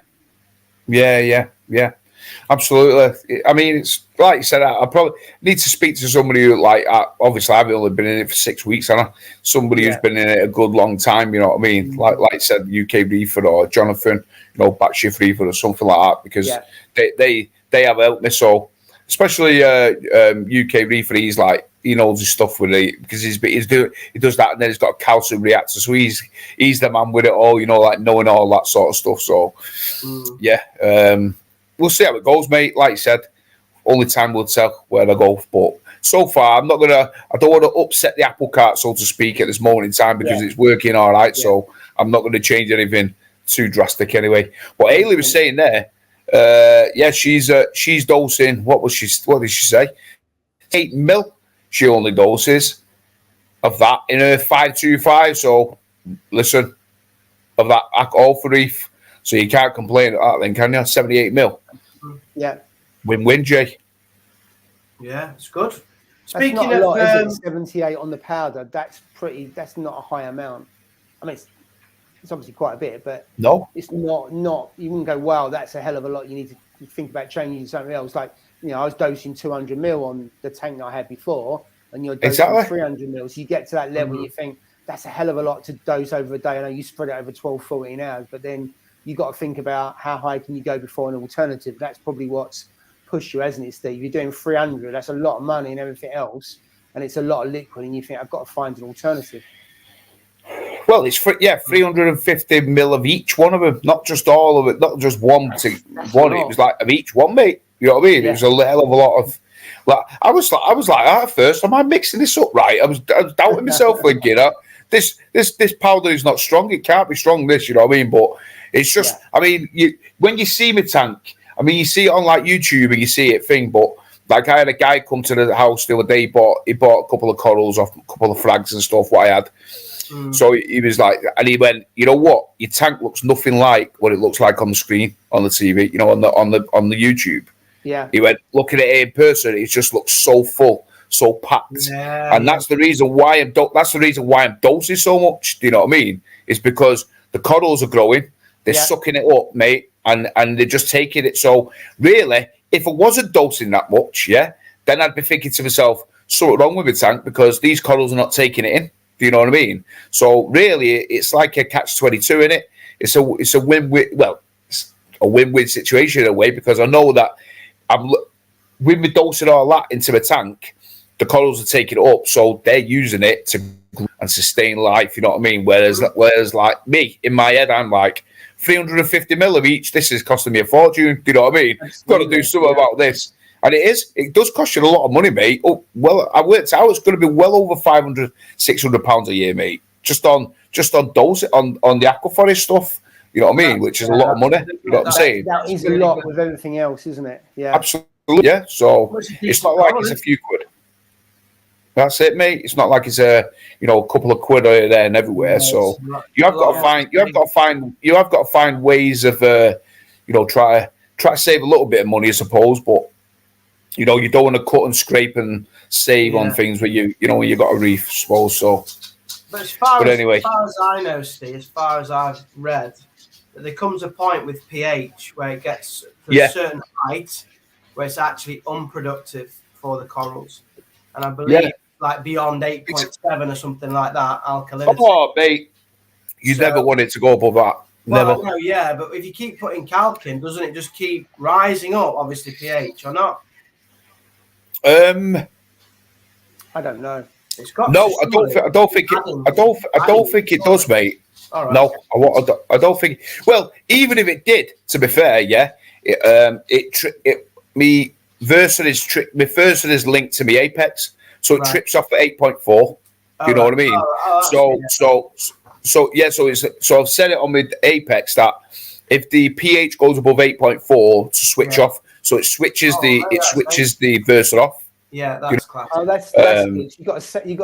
You've got some redundancy there. I didn't realise if it was spinning and it was out of control, your Apex, your pH would go up, and in which case then it would cut it off and it saves it, so you can stop a tank crash and dumping loads in because the pH would be your backstop, wouldn't it?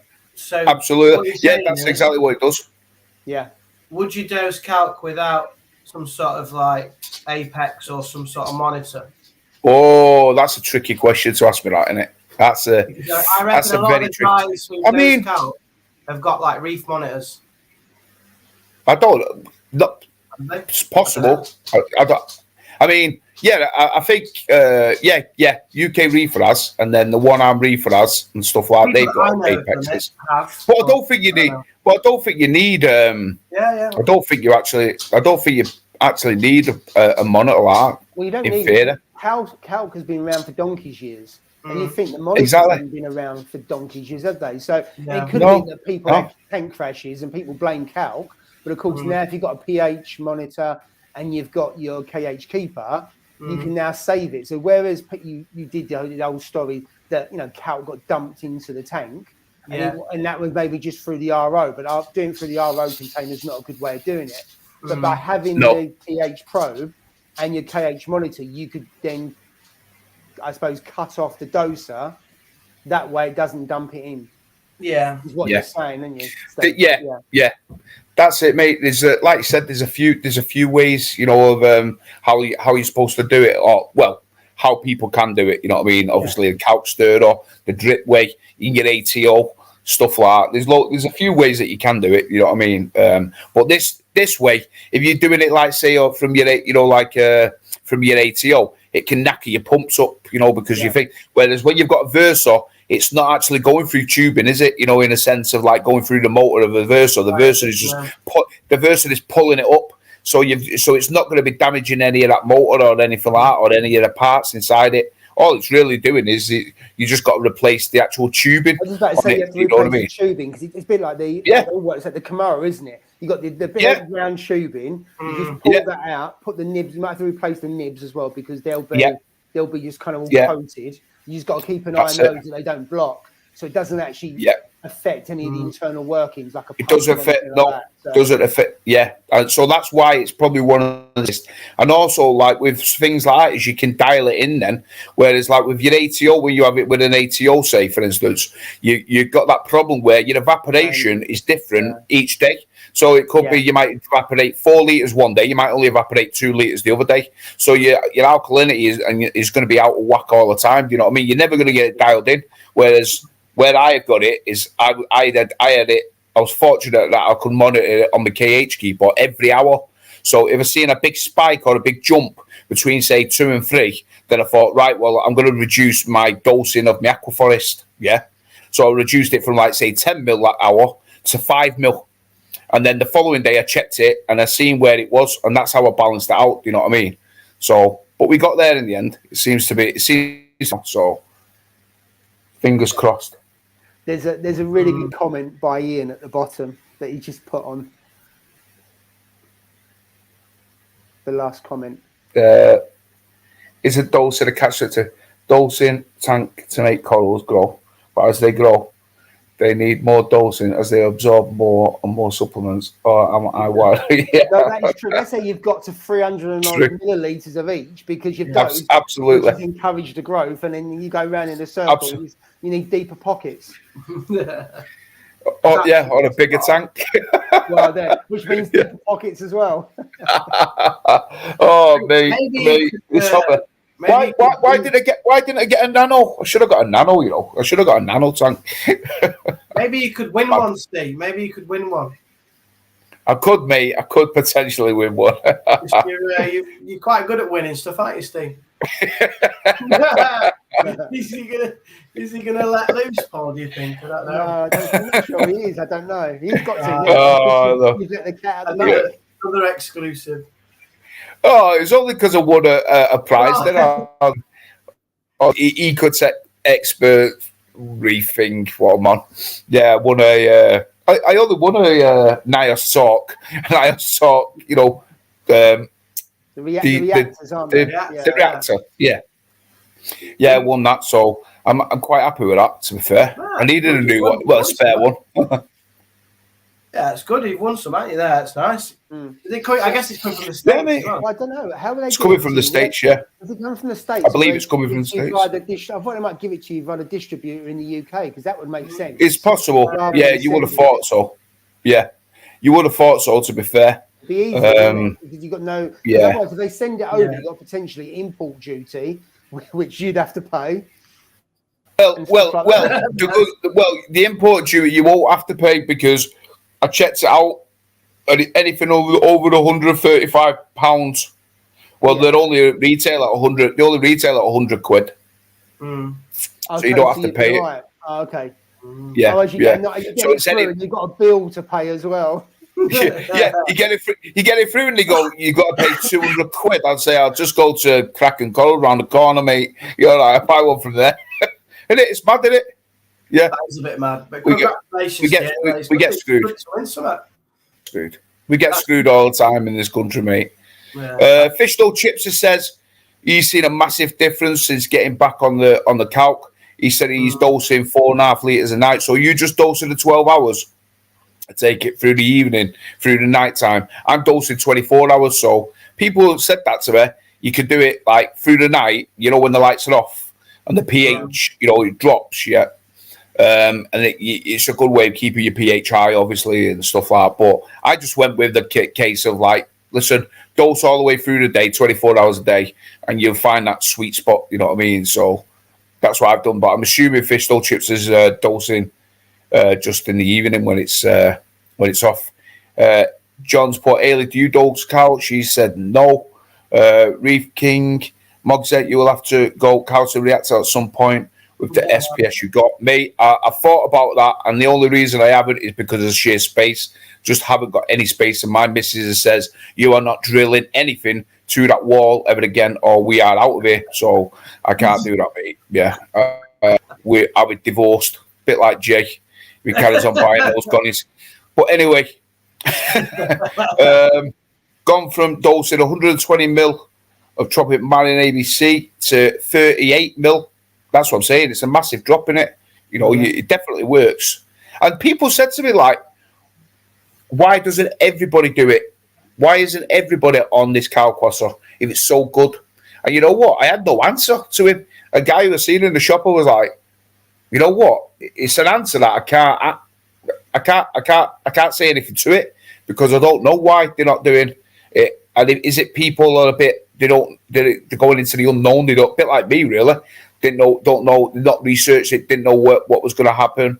Did people know about it? You know what I mean? These newer reefers that are coming into the hobby, I'm sure they do. But really, I really don't know why. I don't know why they don't do it. You know what I mean? Really, it was like UK Reefer saying to me, "You've got to get on it, mate. It's the best thing I did." Blah, blah. And like I said, over the last 9 months, 8 months, 10 months, I've been like contemplating it, and then I did it in the end, and I was just like, you know what? I'm so glad that I did, and I should have done it a year ago, but it is what it is. I think there's a number of I don't know why. People are a bit concerned about it. They think, it's really difficult. It can crash the tank, maybe give them misinformation. Yeah. Some tanks don't need it because you may be dosing a light amount. And it's like anything. There's so many different ways to run a reef tank. And by the nature of having that, people are just going to do things they prefer, and they won't. A lot of people, including myself, I won't change unless I really have to. Because if the tank's working well, why change? But I get it. It's certainly, more and more people. It's becoming a bit more in vogue now, isn't it? More and more people are talking about it. I think they are going onto it. But it went out of fashion. I think there's a couple of comments about it. Everyone used to use it, and then other things coming like 2-part, 3-part, all that kind of thing. And of course, if you think you've got to have a calc stirrer, you see a calc stirrer, they're like 450 quid, and you think, bloody hell, that's a lot of money for a bit of tubing and something that just turns a motor of a little stick in the bottom to stir it up. Whereas, of course, you don't need to do that, do you? So I think there's a number of reasons. Like anything, why doesn't everyone use Radians? And they say, well, they're expensive. We'll go and get Gen 3 because they'll do your tank. There's loads of things, isn't there? So I think it's becoming more popular from what I've seen.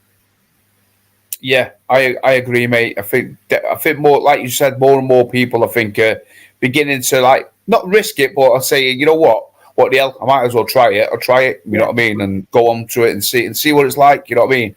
And like you said, I think the biggest thing for me, though, really, out of everything, really, it's reduced my price in how much I'm spending on that. But the biggest thing for me is with pH. Couldn't believe how much pH has shot up. It's just it's insane, mate. You know what I mean? I was struggling to get 8.1 sort of some days, That's when the doors open, and I was like, what the hell? Windows, it was like, what the hell? And then at night time, sometimes it had gone down to 7.7, 7.5, and 7.76, and mate, it was shockingly bad. Now, even during the night, it doesn't drop anything below 8.2. Yeah. At any time during the day, it's always 8.2, mate, and then it goes up. I think I've seen it the highest before, obviously. I dialed it into the apex. 8.55 it went to once. You know what I mean? So it's just like my corals have never seen anything like that in their life. You know what I mean? So now I dialed it to 8.4. I'm thinking the sweet spot now is about 8.36 on my tank, according to the probe in the KH keeper. So if it stays like that, I'll be happy. I'll be an happy chappy, mate. That's the main thing. That's another reason. There's been a lot more in the last 12, 18 months about having high pH. So of course, if you use kalkwasser, it reduces the cost of not having to those 2-part, 3-part, all that kind of thing. Absolutely. And pH goes to an 8.2, 8.4. You've got a double whammy there, haven't you? So you can do both. Absolutely. And when you see a lot of videos coming out from BRS saying, you put your pH up and you can get 50% more growth, people think, hang on a minute, that's really worth it. Yeah. So you got that as well. Because until fairly recent, I don't know if that's 18 months ago or 2 years ago, people weren't really talking about pH that much. It's quite a recent thing that people were talking about that it makes such a big difference. I'm not saying people weren't aware of it, but it wasn't promoted or talked about as much as it has in the last couple of years. I think it's really important, like you say, Paul. When I have a very basic pH probe, but when that shows higher pH in my tank is always looking at better at that point. Yeah. So I just, you're absolutely right. Definitely is. Brett, Jay, Brett's asked a question here. What size metal bolt did you use on your Radion XR15 mount to hold the 3D bit on the back? That is a good Do you know that? Yeah, I'm just looking because I tried to get one from B&Q and you couldn't buy it. So I had to order it online. And I'm just looking now for you, mate, because I don't want to give you the wrong one. So Jay, just as background, you can't fit the mount on that tank. You have to modify it because at the back of the tank, you got the skimmer there, haven't you? And behind that, you've got the unit, the power unit for both the skimmer and the return pump, haven't you? So you had to, because I was talking to you about this the other day, weren't I? About someone was asking me about it. So you have to get a mod, and so how does that mod work? Where do you put it, and then you obviously have to bolt it in there. So it's a 3D printed mod that I got off eBay, and it allows for the controller, the power controller, to still fit on. Then it allows you still to fit the Radion and leaving the skimmer in, because you can't fit a Radion with the RMS mount without taking the skimmer out. There's no room. So basically, it's I'll show you in a second, but let me show you it now. I'll try and find the bolts. Try and get a bit of light on it. Because I didn't realise until someone said to me about, I want to put an XR15 on, and I'm thinking, hang on a minute, there's no room, and that's when I decided to speak to you, because I'm thinking you've done it, so it's doable. Yeah, it's doable, mate. Sorry, that's just trying to get some better light so you can see. Flipping it, Jay. You didn't need to. Your missus didn't need to buy that Reef bright light. You should have just put that light over it. Yeah, just like that, mate. Right, it's huge. You'd have got a good £50 out of that. Let's have a look. So I just turn that down there. Don't know how well you're going to be able to see it, to be honest. But so you obviously still got your skimmer in there. Yeah. This is you can't really see, but there's a you plastic can see block the power here unit behind. And then there's a bolt that goes through that block, and then this just slides on. Don't know if you can see it. So does that bolt go through into the power unit then, Joe? Yeah. The bolt goes into the back of the tank, and then the power unit still sits on as well. So you haven't got the front part of the bracket. It just slides on with this triangular shaped lip that holds it on. So it's it's sturdy though, sturdy, isn't it? So yeah, mate, it's good. It's really good, but you do need to use the metal bolts. Yeah. They originally came with the plastic ones, and they just shear because they're obviously not strong enough. But you do need bolts. But yeah, it's the only way you can do it and keep the original skimmer is with the 3D printed bracket.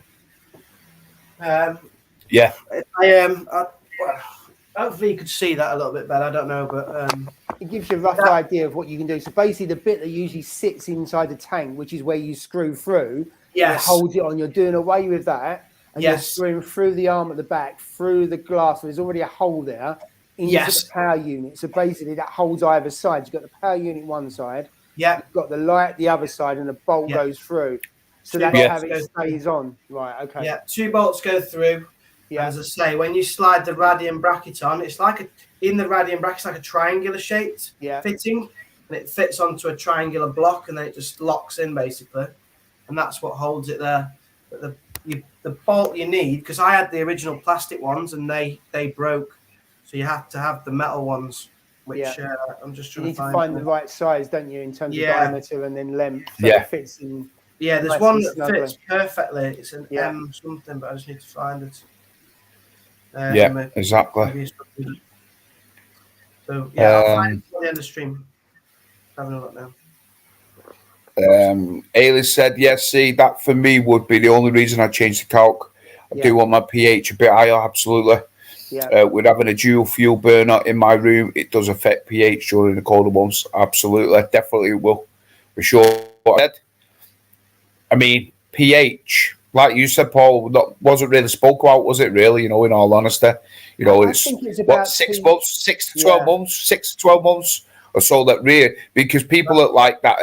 Is it what's it called, Meckler? Is it Steve Meckler or something like that? The American guy he knows everything about kalkwasser and everything. He's got those big, huge 225,000 bloody gallon tanks and all that. That guy, he does his barrels of the stuff. He swears by the kalkwasser. And he was like, he gave a big in-depth speech. I'm sure it was on, Devon's not Reef Builders, the other one. Reef Dudes. Reef Dudes. He did an interview with him, and I watched it. It was about 35-40 minutes. It was on his podcast, and he talked about what kalkwasser, the scientific things that go. He's like a scientist. He knows everything about it, what he and how much he knows, and what he finds this the right way, and blah blah. He knows his stuff with it. So And that's what he spoke about, was like the pH. pH is like how crazy the pH is, you know, and it can increase growth by 50%, you know, and stuff like that, you know, just by having the right pH. So yeah, I mean, only time will tell me, you know what I mean, with me with my tank. But like you said, it's a catch-22 because it's growing dead quick. It's growing really fast, like especially that my guitar is just growing crazy. Yeah. Now it's like I've got to keep trimming it back now to keep it away from the glass. Jay, when you first started your tank, was there a lot of talk about pH things? I'm trying to think how long ago when it started when people started to talk. I can't remember if it was 2 years ago or Chris Meckler. You've been doing about 2 years ago, haven't you? You started. Yeah, not really. I don't remember. When I was setting mine up, not much talk about pH. Yeah. No, not really. I think it's more recent than that. Yeah. That's it. Yeah. Chris Meckler is called. Check him out. Yeah. Check him out. He knows his stuff, mate. That God on it, and he owns fish nurseries, ACI Aquaculture. Him. He's the man, mate. The barrels, you know, those great big barrels, what you have in beer and all that. He doses out of them, mate. It's just. Well, I think I've seen pictures of the farm that they've got. It's a massive facility, ACI. So I can imagine if that's going in all to their cold trays, they're going to have a massive amount of calc running as the base for alkalinity. Yeah, Dan's. He is on Reef Bum. Have you ever seen Reef Bum's channel? I've seen it once or twice. Oh, mate. Wow. His SPS tank. Oh, it's insane, mate. That guy's tank. He's had a few tanks. I've watched him over the past maybe 2 or 3 years, and he had one where he had to shut his tank completely down because he was just battling everything. And he shut it down, and then he started up a new one. And, oh, mate, the growth that he's got is insane. In a year, it's just... I don't know how you get that much growth. To be fair, it's just crazy on SPS. It's mind-boggling.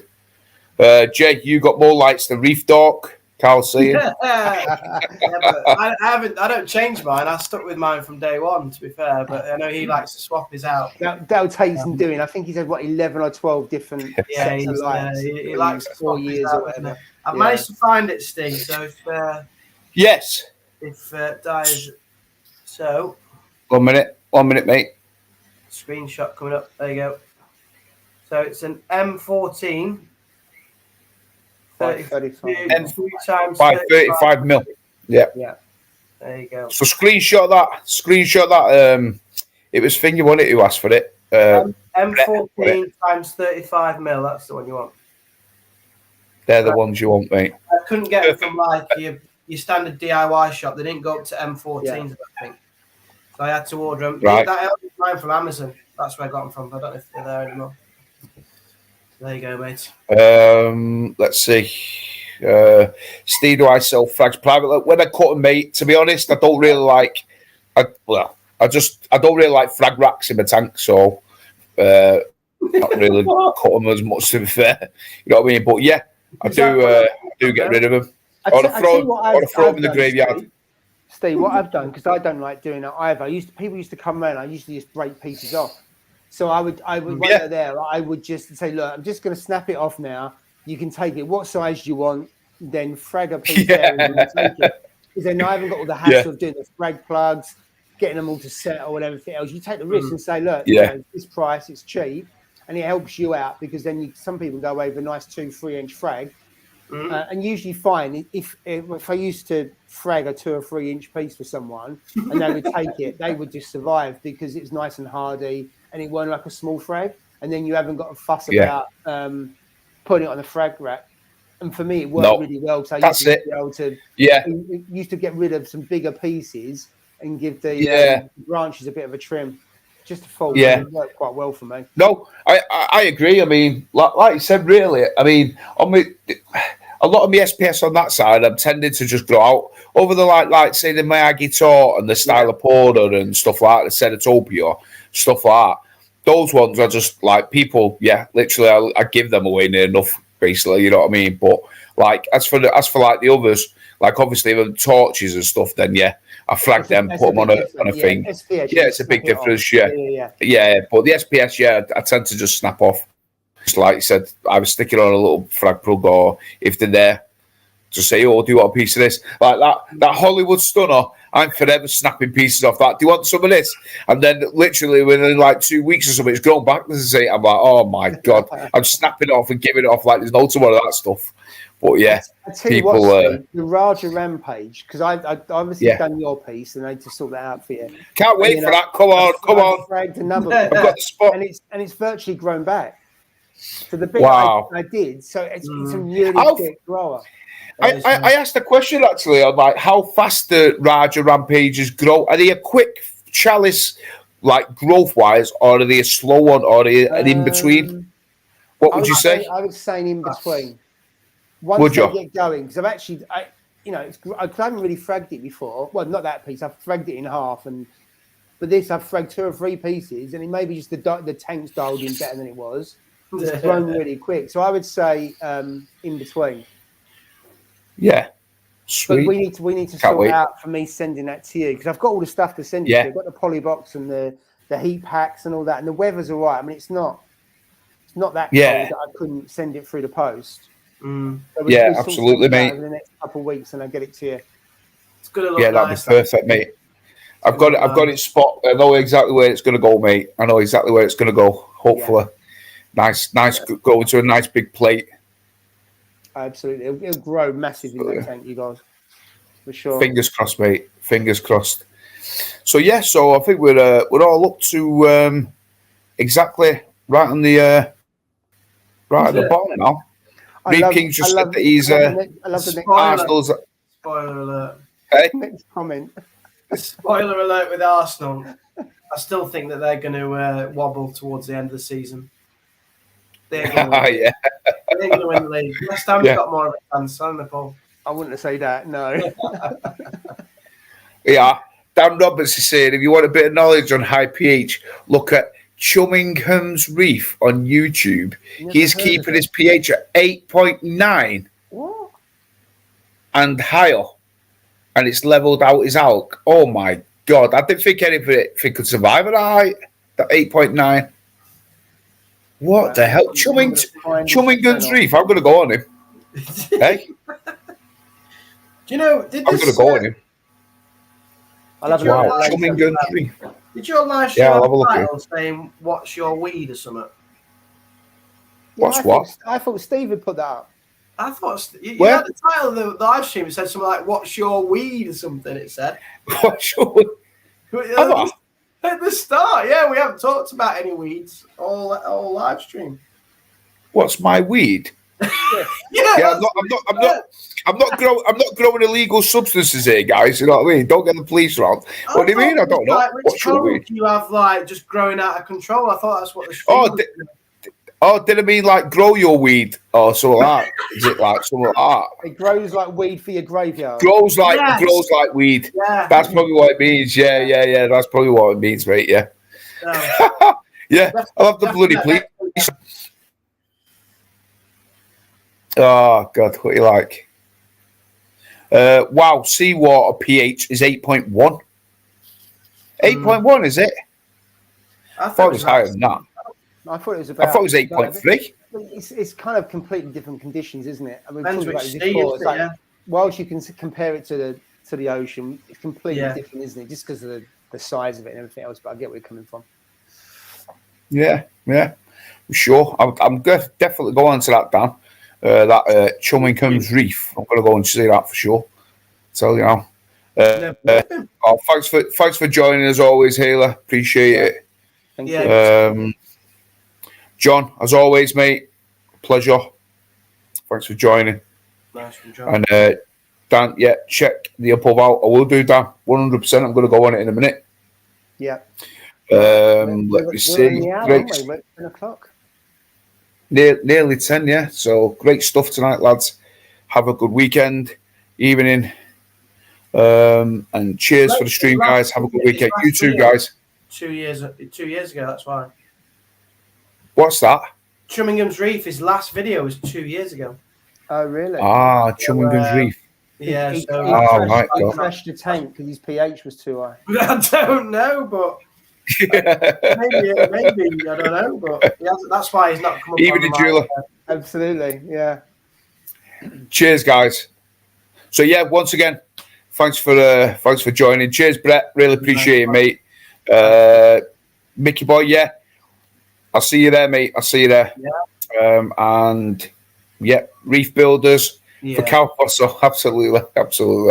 So once again, I don't know which channel we're going to be on next week. We'll post it up on Instagram or something. We'll figure something out. Yeah. So check Instagram. I'll add Instagram out. I'm sure it'll be on there. But once again, we really appreciate you joining tonight. Really appreciate it. And until next week, we'll see you then, guys. So take care. Have a good one.